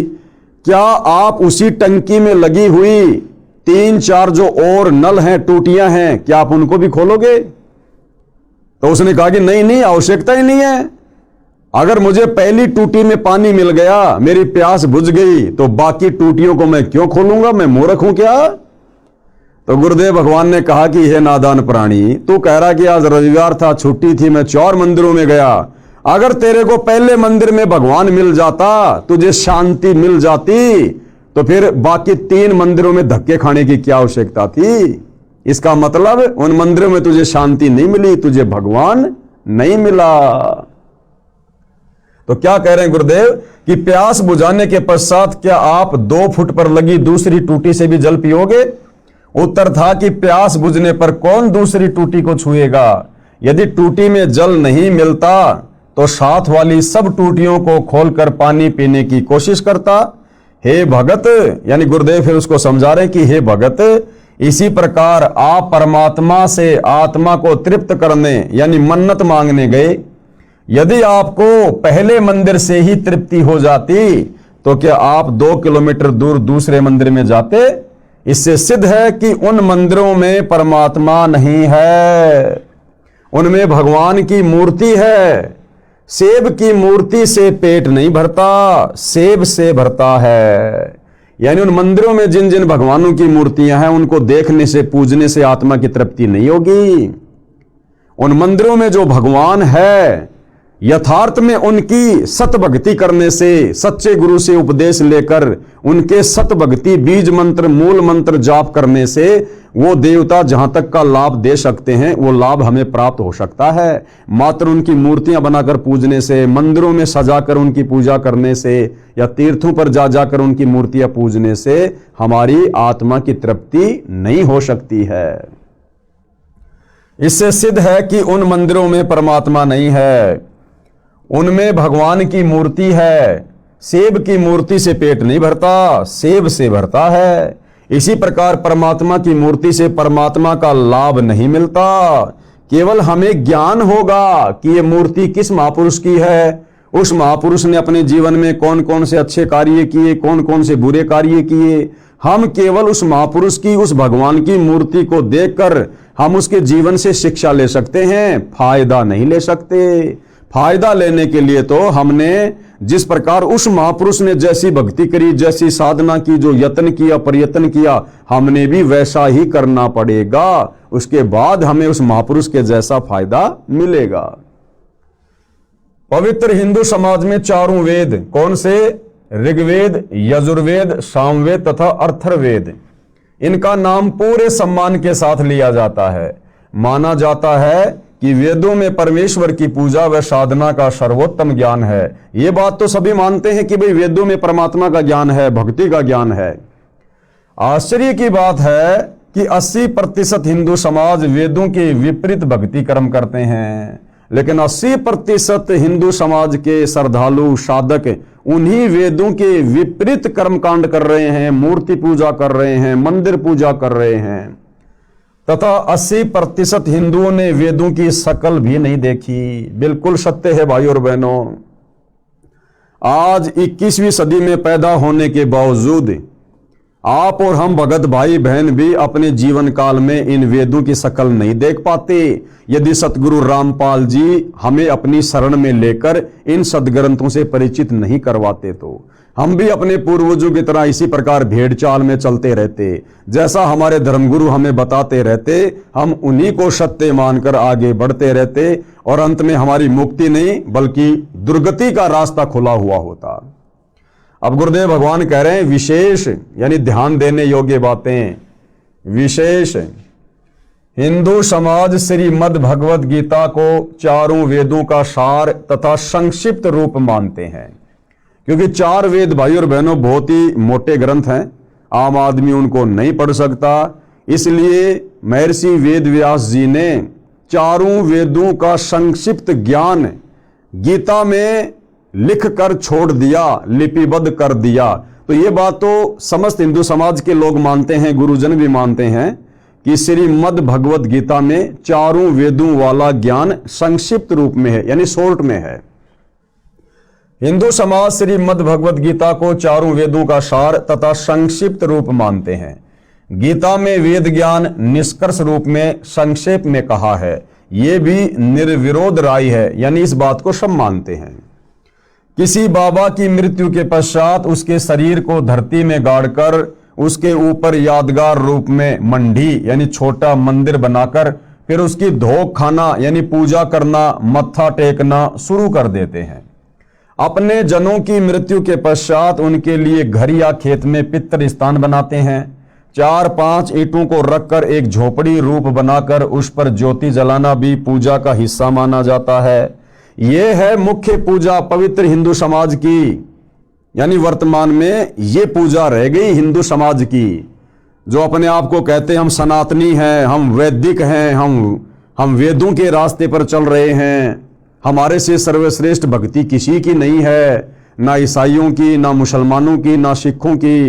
तो गुरुदेव भगवान यहां हमें निष्कर्ष दे रहे हैं कि नालायकों, तुमने तो केवल वेदों की शकल देखी है, बाकी सारी साधना वेदों के और गीता जी के विरुद्ध कर रहे हो। यह है मुख्य पूजा पवित्र हिंदू समाज की। अब आगे किसी ने सवाल किया भाई और बहनों, जिसका जवाब पूज्य गुरुदेव भगवान देंगे। प्रश्न नंबर 1, हिंदू धर्म के पवित्र शास्त्रों की स्थिति क्या है? उत्तर दे रहे हैं गुरुदेव भगवान, चारों वेद परमात्मा दत्त हैं, प्रभु दत्त हैं, यानी परमात्मा के द्वारा दिया गया ज्ञान चारों वेदों में है, तथा श्रीमद् भगवद गीता चारों वेदों का संक्षिप्त रूप यानी सारांश है। इसलिए गीता भी प्रभु द्वारा दिया गया ज्ञान है, यानी जो ज्ञान वेदों वाला काल ब्रह्म ने दिया वही ज्ञान गीता वाला काल ब्रह्म के द्वारा ही दिया गया है, क्योंकि गीता जी चारों वेदों का शॉर्ट रूप है, संक्षिप्त रूप है। प्रश्न 2, किस प्रभु के द्वारा चारों वेद प्रदान किए गए? उत्तर दे रहे हैं गुरुदेव, परम अक्षर ब्रह्म यानी सत्य पुरुष ने प्रदान किए। यानी सर्वप्रथम भाई और बहनों ये वेदों का ज्ञान इस काल ब्रह्म को, ज्योति निरंजन को, ब्रह्मा विष्णु महेश के पिताजी को, दुर्गा के पति को, इस 21 ब्रह्मांड के राजा स्वामी भगवान उसको कुछ भी को, काल ब्रह्म जिसने गीता का ज्ञान बोला, सर्वप्रथम ये सारे वेद, इन वेदों का ज्ञान उस परम अक्षर ब्रह्म ने, सत्य पुरुष ने, कबीर देव ने इस काल ब्रह्म को दिए थे। आगे चलकर भाई और बहनों इस काल ब्रह्म ने जब उन वेदों को पढ़ा तो इसको पता चला कि इन वेदों में तो तेरी सारी पोल पट्टी खोल रखी है परमात्मा ने, कि तूने सतलोक में क्या क्या कुकर्म किया, क्यों तेरे को सतलोक से कबीर जी ने धक्के मारकर दुर्गा सहित और यहां नीचे 21 ब्रह्मांड में भेज दिया। ये सारी की सारी जानकारी उन वेदों में लिखी हुई थी, जो ज्ञान परमात्मा ने, परम अक्षर ब्रह्म ने, कबीर देव ने इस काल को, इस ब्रह्म को दिया। इस काल ने डरते हुए भयभीत होकर कि अगर मेरे अधीन इन आत्माओं को, इन प्राणियों को यदि सच्चाई का पता चल गया कि मैं काल हूं, मैंने क्या कुकर्म किया था और मुझे प्रतिदिन 1,00,000 मानव शरीरधारी स्त्री पुरुषों के सूक्ष्म शरीर से निकली हुई गंध वासना खाने का श्राप लगा हुआ है, जिस कारण से मैं इन सबको मारता हूं और इनको जन्म देता हूं। अपने तीनों बेटों की मैंने ड्यूटी लगा रखी है, ब्रह्मा विष्णु महेश की। ब्रह्मा जी रजोगुण के कारण संतान उत्पत्ति करवाता है बाई फोर्स आप और हमारे से, विषय वासना जागृत करवा के। उसके बाद विष्णु जी अपने सतोगुण के प्रभाव से हमें आपस में एक परिवार में बांध के रखता है, ये मेरा बेटा, ये मेरी बेटी, ये मेरी संपत्ति, ये मेरी कार, ये मेरी कोठी। और उसके बाद शंकर जी अपने तमोगुण के प्रभाव से किसी न किसी कारण से, लड़ाई में, झगड़े में, एक्सीडेंट में या बीमारी से, कोई भी कारण बनाकर हम जीव आत्माओं को मृत्यु प्रदान करके अपने पिता काल ब्रह्म के पास भेज देता है उसके भोजन के लिए। तो जब इस काल ब्रह्म ने उन वेदों वाला ज्ञान पढ़ा तो उसको लगा कि तेरी तो सारी पोल पट्टी खोल रखी है। तो भाई और बहनों, जो मुख्य ज्ञान था, जो इस काल की पोल पट्टी खोल रहा था, वो ज्ञान इस काल ब्रह्म ने भयभीत होकर नष्ट कर दिया। और बाकी का ज्ञान जो इस काल की पूजा तक का था, वो ज्ञान इसने अपने बड़े बेटे ब्रह्मा को समुद्र मंथन के दौरान दे दिया। और ब्रह्मा जी ने फिर वही ज्ञान आगे अपने वंशजों को दिया। आगे चलकर फिर उसी वेदों वाले ज्ञान को 4 भागों में श्री वेद व्यास जी ने पुस्तकों के रूप में, ग्रंथ के रूप में लिपिबद्ध कर दिया, जो आज आप और हमारे सामने है। तो गुरुदेव भगवान कह रहे हैं कि परम अक्षर ब्रह्म यानी सत्य पुरुष ने प्रदान किए थे ये वेद। प्रश्न नंबर 3, परम अक्षर ब्रह्म कौन भगवान है, यानी ये परम अक्षर ब्रह्म कौन प्रभु है और कहां इसका प्रमाण है? तो उत्तर दे रहे हैं गुरुदेव भगवान कि गीता अध्याय 8 श्लोक 1 में अर्जुन ने गीता ज्ञान देने वाले प्रभु हिंदुओं के अनुसार श्री कृष्ण जी से प्रश्न किया कि जो आपने गीता अध्याय 7 श्लोक 29 में तत्व ब्रह्म कहा है, वह तत्व ब्रह्म क्या है? किम तत्व ब्रह्म? तो गीता ज्ञान दाता ने, यानी गीता का ज्ञान देने वाले भगवान ने इस काल में, जिसको हिंदू भाई श्री कृष्ण जी कहते हैं, गीता ज्ञान दाता ने गीता अध्याय 8 श्लोक 3 में उत्तर दिया, कहा कि वह परम अक्षर ब्रह्म है, वो सत्य पुरुष है। फिर गीता अध्याय 8 के ही श्लोक 5 व 7 में अपनी भक्ति करने को अर्जुन से कहा तथा कहा कि जो मेरी भक्ति करेगा वह मुझे प्राप्त होगा। फिर गीता अध्याय 8 के श्लोक 8, 9, 10, 20 व 22 में अपने से अन्य परम अक्षर ब्रह्म की भक्ति करने को कहा है। यह भी कहा है कि वह सच्चिदानंद घन ब्रह्म यानी परम अक्षर ब्रह्म ही सर्वस्व धातारम यानी सबका धारण पोषण करने वाला है। जो साधक उसकी भक्ति करता है उसे प्राप्त होता है, यानी परम अक्षर ब्रह्म की साधना करके वो परम अक्षर ब्रह्म के लोक सतलोक में चला जाता है। पवित्र गीता ज्ञान वक्ता की भक्ति की उपलब्धि, यानी पवित्र गीता जी का ज्ञान जो इस काल ब्रह्म ने दिया है, हिंदू समाज जिसे श्री कृष्ण मानता है, कहते हैं इस काल ब्रह्म की भक्ति करने से, ओम नाम के जाप की भक्ति करने से उस साधक को क्या प्राप्त होगा, कौन से लोक में जाएगा, उसके बाद फिर जन्म और मरण में आएगा। तो पवित्र गीता ज्ञान वक्ता की भक्ति की उपलब्धि। फिर गीता अध्याय 8 श्लोक 13 में अपनी भक्ति का मंत्र केवल ओम एक अक्षर कहा है। मूल पाठ यानी गीता जी अध्याय 8 श्लोक नंबर 13 का ये श्लोक है, जिसमें गीता ज्ञान देने वाला ये काल, ये ब्रह्म अपनी भक्ति के मंत्र के विषय में कह रहा है। और क्या कह रहा है? ओम इति एक अक्षरम, यानी मेरी भक्ति का केवल एक ओम अक्षर है। ओम इति एक अक्षरम ब्रह्म व्यवहारण माम अनुस्मरण, यानी मुझ ब्रह्म की भक्ति के जाप करने का केवल एक ओम अक्षर है। ओम इति एक अक्षरम ब्रह्म व्यवहारन माम अनुस्मरण ये परियाति तजन देहम सयाति परमाम गतम। जो अंतिम श्वास तक इसका जाप करता है, मरते वक्त तक, वो मेरी वाली इस परम गति को प्राप्त हो जाता है। और काल की भक्ति से मिलने वाली परम गति क्या है?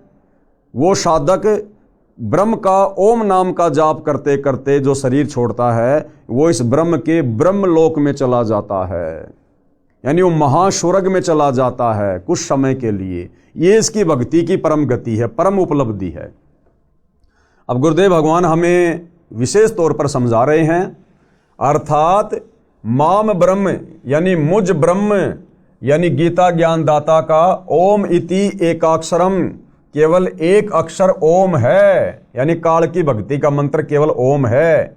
ये यानी जो इसका अनुस्मरण यानी उच्चारण करके सुमरण करता हुआ परियाति तजन देहम यानी शरीर त्याग कर जाता है, स यानी वह साधक याति परमाम गतिम, ओम मंत्र से मिलने वाली परम गति यानी ब्रह्मलोक को प्राप्त होता है। ब्रह्मलोक में काल ब्रह्म रहता है। ये काल कहाँ रहता है? ब्रह्मलोक में, सबसे ऊपर, जहां बैठकर 21 ब्रह्मांड में सभी के ऊपर कंट्रोल करता है। प्रश्न नंबर 4, यह कहां प्रमाण है कि ओम नाम का जाप करने वाले ब्रह्मलोक में जाते हैं और ब्रह्म भी ब्रह्मलोक में रहता है? यानी फिर सवाल किया गया गुरुदेव भगवान से कि इसका कहां प्रमाण है कि ओम नाम की साधना करने वाले ब्रह्मलोक में जाएंगे और ये काल उसी ब्रह्मलोक में रहता है। तो गुरुदेव भगवान यहां इसका उत्तर दे रहे हैं। उत्तर श्री देवी महापुराण के 7वें स्कंद के अध्याय 36 में। भाइयों और बहनों, आप भाई बहनों की आंखें खोलने के लिए, विशेषकर हिंदू समाज से जुड़े हुए भाई बहन जो ज्ञानहीन धर्म गुरुओं के अनुयायी बने हुए हैं, शिष्य बने हुए हैं, जो शास्त्र विरुद्ध साधना को सत्य साधना मानकर अपना जीवन बर्बाद करने की दिशा में आगे बढ़ रहे हैं, उन समस्त हिंदू धर्म के श्रद्धालुओं से प्रार्थना है, सतगुरु रामपाल जी यानी ये तत्वदर्शी संत केवल अपने मुख से बाकी धर्म गुरुओं की तरह उआबाई नहीं बकते। कौन सी बात का कहाँ प्रमाण है? और हमारे धर्मशास्त्रों में, जिनको हम हिंदू धर्म के मानने वाले बिल्कुल सत्य मानते हैं, उन्हीं शास्त्रों का हवाला गुरुदेव भगवान दे रहे हैं। कौन सी पुस्तक है, किस अध्याय में है, कौन सा श्लोक है, और अगर ज्यों का त्यों लिखा हुआ मिल जाए तो भाइयों और बहनों, उन नकली धर्मगुरुओं को और उनके शास्त्र विरुद्ध अध्यात्म ज्ञान को छोड़ने में हमने तनिक भी देरी नहीं करनी चाहिए। अन्यथा यदि ये समय निकल गया, ये वर्तमान समय भक्ति युग का समय है, अगर ये समय हमारे हाथ से निकल गया, यदि हमने सतगुरु रामपाल जी को ना पहचान कर इनके द्वारा प्रदान की जा रही शास्त्र अनुकूल सत भक्ति को ग्रहण नहीं किया, तो भाइयों और बहनों, जिस प्रकार से हमारे पूर्वज आज भूत बने हुए हैं, पितर बने हुए हैं, उनकी दुर्गति हो रही है, नरक में कष्ट भोग रहे हैं, जन्म और मरण के चक्कर में फंसे हुए हैं, आप और हमारी भी वही दुर्गति होगी, वही दुर्गति। इसलिए ध्यान से पढ़िए। तो उत्तर दे रहे हैं गुरुदेव कि श्री देवी महापुराण के 7वें स्कंद के अध्याय 36 में श्री देवी जी ने राजा हिमालय से कहा कि हे राजन, हिमालय पहाड़ नहीं, हिमालय एक राजा का नाम है, वो देवी का भगत था, दुर्गा जी का भगत था। तो दुर्गा देवी अपने भगत राजा हिमालय को ज्ञान उपदेश देते समय कह रही है, हिमालय से कहा कि हे राजन, और बातें छोड़कर यानी और सबकी भक्ति छोड़कर केवल ओम नाम का स्मरण कर। और बातें छोड़कर यानी और सबकी भक्ति छोड़कर। दुर्गा करिए कि मेरी भक्ति भी छोड़ दे। अगर तुझे उस ब्रह्मलोक में जाना है, ज्यादा लंबे समय के लिए अगर तुझे वहां पर रहना है, तो और सब बातें छोड़ दे, यानी मेरी दुर्गा की पूजा भी छोड़ दे। बाकी सबकी भक्ति छोड़कर केवल ओम नाम का स्मरण कर, जो कि इस काल ब्रह्म का जाप है। ओम नाम का स्मरण कर, जिसके स्मरण से तू ब्रह्म को प्राप्त हो जाएगा, जो दिव्य आकाश रूप ब्रह्म लोक में रहता है। तो ये प्रमाण है भाइयों और बहनों, आप जी पुस्तक खोलकर देख सकते हैं। श्री देवी महापुराण गीता प्रेस गोरखपुर से प्रकाशित आप जी ये जो अध्याय दिया गया है कि उसके 7वें स्कंद के 36वें अध्याय में श्री देवी जी ने राजा हिमालय से कहा कि हे राजन, और बातें छोड़कर यानी और सबकी भक्ति छोड़कर केवल ओम नाम का सुमरण कर, जिसके सुमरण से तू ब्रह्म को प्राप्त होगा। तो ब्रह्म को प्राप्त होगा ये प्रमाण हो गया। और वो ब्रह्म कहाँ रहता है? वो दिव्य आकाश रूप ब्रह्म लोक में रहता है, ये प्रमाण हो गया। ध्यान रहे, गीता अध्याय 8 श्लोक 16 में कहा है कि ब्रह्म लोक में गए साधक यानी भगत भी पुनरावर्ती यानी आवागमन यानी जन्म मरण के चक्कर में है। आपको ये ना समझे कि भाई 21 ब्रह्मांड के स्वामी गीता ज्ञानदाता काल ब्रह्म का ओम नाम का जाप करके हम तो उसके ब्रह्म लोक में चले जाएंगे तो हमारी मुक्ति हो गई। फिर यही ब्रह्म आगे चलकर गीता अध्याय 8 श्लोक नंबर 16 में कह रहा है कि ब्रह्म लोक पर्यंत सर्वलोक पुनरावर्ती में है, यानी आवागमन में है, जन्म और मरण में है, पूर्ण मुक्ति नहीं है इस ब्रह्म की साधना करने से। ध्यान रहे, गीता अध्याय 8 श्लोक 16 में कहा है कि ब्रह्म लोक में गए भगत भी पुनरावर्ती यानी आवागमन अर्थात जन्म मरण के चक्कर में ही है। फिर आगे सवाल किया गया है, क्वेश्चन नंबर 5, हिंदू पक्ष गीता अध्याय 8 श्लोक 16 में यह भी कहा है कि हे अर्जुन, ब्रह्मलोक पर्यंत सब लोग पुनरावर्ती में है, परंतु कुंती पुत्र यानी अर्जुन मुझको प्राप्त होकर पुनर्जन्म नहीं होता। अब भाइयों और बहनों, यहां पर ये जो गीता के अनुवादक हैं, इन्होंने अपनी अटबट करनी शुरू कर दी। इन्होंने गीता के इस अध्याय के इस श्लोक का गलत अर्थ निकाल दिया कि हे अर्जुन, मुझको प्राप्त होकर फिर भगत फिर प्राणी पुनर्जन्म को प्राप्त नहीं होता। लेकिन इसका अर्थ ये नहीं है। इसका यथार्थ अर्थ आपको सतगुरु रामपाल जी के कर कमल से लिखा हुआ बताएंगे। अन्यथा भाइयों और बहनों, ये गीता ज्ञान देने वाला ब्रह्म पहले कह चुका है कि हे अर्जुन, तेरे और मेरे बहुत जन्म हो चुके हैं, तू नहीं जानता, मैं जानता हूं। हे अर्जुन, मेरे जन्म को, मेरी उत्पत्ति को ये देवता लोग, ये ऋषि लोग नहीं जानते, क्योंकि ये सारे मेरे से उत्पन्न हैं। फिर भला वो ब्रह्म ये कैसे कहेगा आगे कि मुझे प्राप्त होकर फिर प्राणी का पुनर्जन्म नहीं होता। तो भाइयों और बहनों, ये सारी की सारी अटपट गीता का अनुवाद करने वाले अनुवादकों की है। ये इनका मनमुखी अनुवाद है, क्योंकि इनको तत्व ज्ञान नहीं था। इनकी बुद्धि श्री कृष्ण से ऊपर नहीं जा रही थी। इन्होंने श्री कृष्ण जी को अर्थात श्री विष्णु जी को ही सुप्रीम गॉड मान रखा था, जिस कारण से ये लोग यथावत गीता जी का अनुवाद नहीं कर पाए। इसको हम फिर से पढ़ेंगे भाइयों और बहनों। प्रश्न 5, हिंदू पक्ष गीता अध्याय 8 श्लोक 16 में यह भी कहा है कि हे अर्जुन, ब्रह्मलोक पर्यंत सब लोग पुनरावर्ती में है, यानी जन्म मरण में है, आवागमन में है, परंतु कुंती पुत्र मुझको प्राप्त होकर पुनर्जन्म नहीं होता। इससे स्पष्ट है कि गीता ज्ञान देने वाले को प्राप्त होकर पुनर्जन्म नहीं होता। उत्तर अब गुरुदेव बता रहे सच्चाई क्या है। इस श्लोक का अनुवाद गलत किया है। गुरुदेव कह रहे हैं कि हमारे धर्म गुरुओं ने इसका गलत अनुवाद किया है। विचार करो, गीता के ज्ञान देने वाले ने गीता अध्याय 8 श्लोक 13 में अपनी भक्ति का केवल एक ओम अक्षर बताया है। श्री देवी महापुराण के 7वें स्कंद में स्पष्ट है कि ओम नाम का जाप करने वाला ब्रह्मलोक में जाता है, ब्रह्म को प्राप्त होता है, ब्रह्मलोक में रहता है।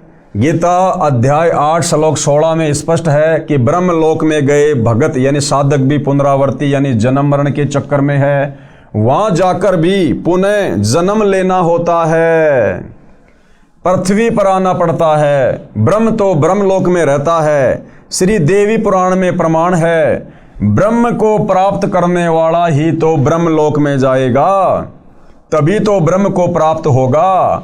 गीता अध्याय 8 श्लोक 16 में यही कहा है कि ब्रह्मलोक में जाने वाले भी जन्म मृत्यु के चक्कर में है। यदि गीता अध्याय 8 श्लोक 13 के मूल पाठ को ध्यान से देखें तो उसमें कहा है माम ब्रह्म यानी मुझ ब्रह्म का केवल एक ओम अक्षर है। मेरे से अन्य अनुवादकों ने, कौन कह रहे हैं? सतगुरु रामपाल जी, कि मेरे से अन्य अनुवादकों ने गीता अध्याय 8 श्लोक 16 का अनुवाद ठीक नहीं किया है। दास यानी लेखक सतगुरु रामपाल जी ने ठीक किया है, जो आगे किया हुआ है, यानी आगे हम देखेंगे। यदि अन्य अनुवादकों का सरलार्थ गीता अध्याय 8 श्लोक 16 का ठीक माने कि मुझे प्राप्त होकर पुनर्जन्म नहीं होता, यानी बाकी जितने भी गीता जी के अनुवादक हैं जो गीता अध्याय 8 श्लोक नंबर 16 का गलत अनुवाद कर रहे हैं कि हे अर्जुन, मेरे ब्रह्मलोक में जाने के बाद फिर जन्म और मृत्यु नहीं होती, तो गुरुदेव भगवान कह रहे हैं यदि हम इन अनुवादकों के इस अनुवाद को यदि हम सत्य माने तो फिर गीता जी के बाकी अध्याय फिर उनका क्या होगा? फिर वो झूठे साबित हो जाएंगे। क्यों? क्योंकि ये गीता ज्ञान देने वाला काल ब्रह्म पहले कह चुका है। क्या?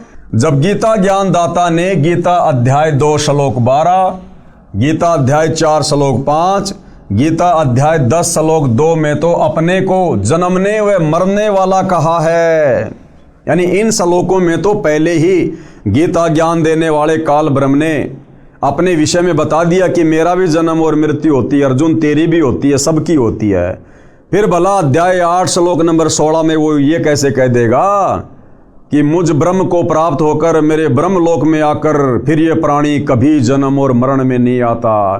तो भाइयों और बहनों, ये अनुवादकों ने उनको तत्व ज्ञान ना होने के कारण, इन धर्म ग्रंथों की वास्तविक स्थिति का ज्ञान ना होने के कारण इन लोगों ने इस ब्रह्म को ही फाइनल गॉड मान लिया, फाइनल परमात्मा मान लिया, और इनकी बुद्धि इससे आगे नहीं गई और इन्होंने यही अपनी तरफ से अनुवाद कर दिया कि मुझ ब्रह्म को प्राप्त होकर फिर प्राणी जन्म और मरण में नहीं आता, जबकि गीता जी में खुद ये गीता ज्ञान देने वाला ब्रह्म गीता अध्याय 2 श्लोक 12, गीता अध्याय 4 श्लोक 5 और गीता अध्याय 10 श्लोक 2 में स्पष्ट कर रहा है कि मेरे जन्म और मृत्यु होती है। अर्जुन, तू नहीं जानता, मैं जानता हूं।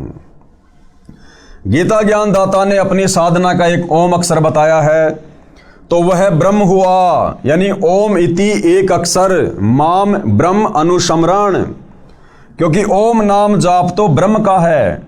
जब वह स्वयं ही जन्मता मरता है तो गीता ज्ञान देने वाला ये नहीं कह सकता कि मुझे प्राप्त होकर पुनर्जन्म नहीं होता। गीता अध्याय 8 श्लोक 16 का अन्य अनुवादकों ने अनुवाद गलत किया है। इसी कारण से तो भाइयों और बहनों, ये बिजली पड़ी हुई है।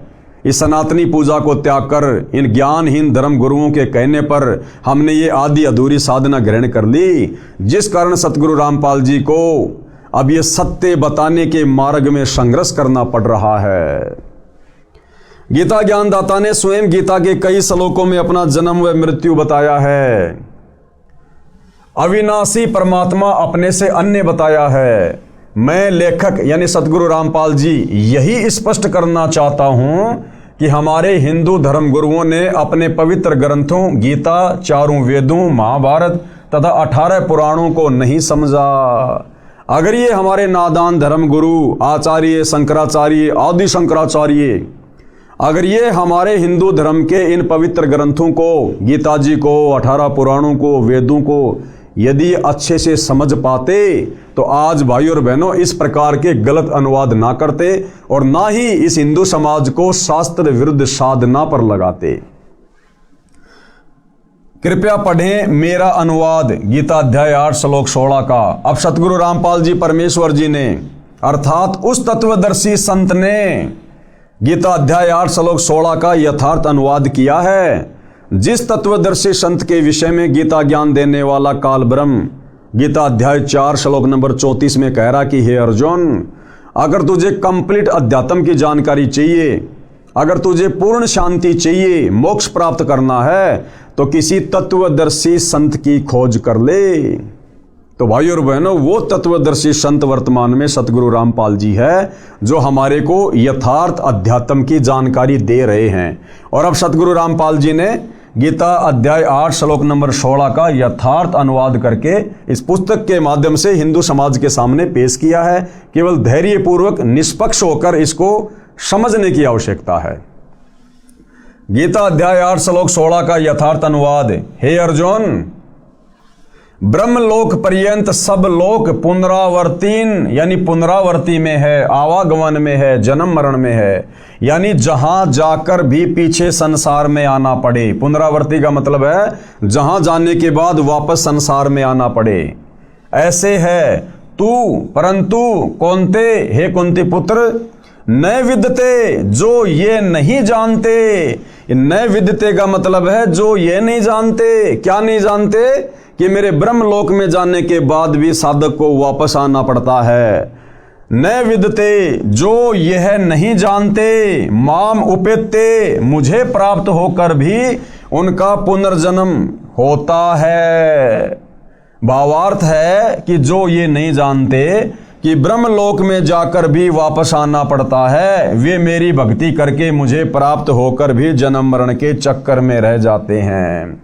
ये है भाई और बहनों गीता अध्याय 8 श्लोक नंबर 16 का यथार्थ अनुवाद, जिसके अभाव में नादान हिंदू समाज ने इस काल ब्रह्म को ही सर्वश्रेष्ठ परमात्मा मान लिया और ये सोचकर कि ओम नाम के जाप से हमारी मुक्ति हो जाएगी, जन्म मरण से छुटकारा मिल जाएगा। लेकिन भाई और बहनों, जन्म मरण से छुटकारा इस काल से ऊपर जो सर्वश्रेष्ठ परमात्मा है, उत्तम पुरुषतु अन्य परमात्मा इति उधारते, उस परम अक्षर ब्रह्म की भक्ति करनी पड़ेगी।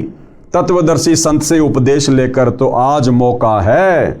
वह तत्वदर्शी संत जो उस समय अर्जुन को प्राप्त नहीं हुआ, आज वही तत्वदर्शी संत सौभाग्य से सतगुरु रामपाल जी के रूप में आप और हमें प्राप्त है। ध्यान रहे, गीता अध्याय 6 श्लोक 23 में विधात शब्द का अर्थ इन्हीं अनुवादकों ने जानना किया है। यदि इस श्लोक 16 में विदते का अर्थ जानना कर दिया जाए तो सीधा अर्थ हो जाता है न विदते, यानी जो ये नहीं जानते कि ओम नाम का जाप करके ब्रह्मलोक में गया हुआ साधक भी पुनरावर्ती में है। जैसे विद्या का अर्थ ज्ञान होता है, जब गीता ज्ञान देने वाला स्वयं कहता है कि मेरी जन्म मृत्यु होती है, तो इस अध्याय 8 श्लोक 16 में ये नहीं कह सकता कि मुझे प्राप्त होकर पुनर्जन्म नहीं होता। इससे स्पष्ट होता है कि हिंदू साहिबान नहीं समझे गीता वेद पुराण। इससे स्पष्ट हो जाता है कि हिंदू साहिबान यानी हिंदू धर्म के मानने वाले अपने ही धर्म की पवित्र पुस्तकों गीता वेद और पुराणों को नहीं समझ पाए। तो भाई और बहनों, थोड़ा धैर्य के साथ में आगे बढ़िए, अपने दिल को थाम कर, क्योंकि आप और हमारे हृदय में ये शास्त्र विरुद्ध अज्ञान हमारे ज्ञानहीन नादान धर्म गुरुओं ने तत्व ज्ञान के अभाव में बेहिसाब ठोक रखा है। और इस ज्ञान को, जो ज्ञान सतगुरु रामपाल जी वर्तमान में दे रहे हैं, इस ज्ञान को इस हृदय में समाने के लिए पहले हमने उस अज्ञान को बाहर निकालना पड़ेगा। और इसके दो ही तरीके हैं। पहला तरीका गुरुदेव ने बताया कि जिस प्रकार एक खारे जल से भरा हुआ मटका है, और यदि हमने उस खारे जल से भरे हुए मटके से वो खारा जल बाहर निकालना है और उसमें मीठा जल भरना है, तो उसके दो ही तरीके हैं। सबसे पहला तरीका तो ये है कि उस मटके को पूरी तरह से खाली कर दिया जाए और उसके बाद मीठा जल भरा जाए। और दूसरा तरीका है उस खारे जल में ऊपर से मीठा जल डालते रहो, कुछ देर बाद खारा जल निकल जाएगा, केवल मीठा जल रह जाएगा। तो भाई और बहनों, यदि आप सतगुरु रामपाल जी परमेश्वर जी पर विश्वास करते हैं तो आपने उस अज्ञान को बिल्कुल नज़रअंदाज कर देना चाहिए। उस अज्ञान को आपने अपने हृदय से बाहर निकाल फेंकना चाहिए। और सतगुरु रामपाल जी के सत्संग, उनकी पुस्तकें बड़े धैर्यपूर्वक ध्यानपूर्वक सुननी चाहिए, देखनी चाहिए, पढ़नी चाहिए। या दूसरा तरीका यह है कि अपने दिल को थामकर निष्पक्ष होकर धैर्यपूर्वक सतगुरु रामपाल जी के सत ज्ञान को धीरे धीरे सुनते रहिए। सुनते रहने से, क्योंकि आत्मा को सच्चाई स्वीकार्य है। ये मन जो है ये बकवाद को ग्रहण करता है, झूठ को ग्रहण करता है, लेकिन आत्मा ये परमात्मा का अंश है। जब इसको सत्यता मिलेगी ये धीरे धीरे उसको स्वीकार करेगी। तो आप धीरे धीरे उनके सत्संग यूट्यूब पर भी सुनते रहिए, मौका मिले उनकी पुस्तकें भी पढ़ते रहिए। तो धीरे धीरे सत्ज्ञान जब हृदय में उतरेगा तो पहले से जमा अज्ञान धीरे धीरे बाहर निकलना शुरू हो जाएगा, और एक दिन ऐसा होगा आपकी स्थिति भी हम भाई बहनों जैसी हो जाएगी। आप भी अपने परमपिता परमेश्वर को, कबीर देव को, परम अक्षर ब्रह्म को, जो वर्तमान में तत्वदर्शी संत की भूमिका करते हुए सतगुरु रामपाल जी के नाम से धरती पर प्रकट हैं, बड़ी आसानी से आप इनको पहचानोगे, जानोगे और अपनी आत्म कल्याण की दिशा में आप और हमारी तरह आगे बढ़ोगे। तो भाइयों और बहनों, पूज्य गुरुदेव भगवान के आशीर्वाद से आज की सात्संगति में केवल इतना ही। कल रात्रि 9 बजे फिर से हम सभी भाई बहन परमेश्वर हमें आगे क्या संदेशा दे रहे हैं, इस पवित्र पुस्तक हिंदू साहिबान नहीं समझे गीता वेद पुराण जानेंगे, समझेंगे। तो आज के लिए केवल इतना ही। परमेश्वर हम सबको आशीर्वाद दे, आज्ञा दे, हमारा मार्गदर्शन करे। बंदी छोड़ सतगुरु रामपाल जी भगवान की जय हो।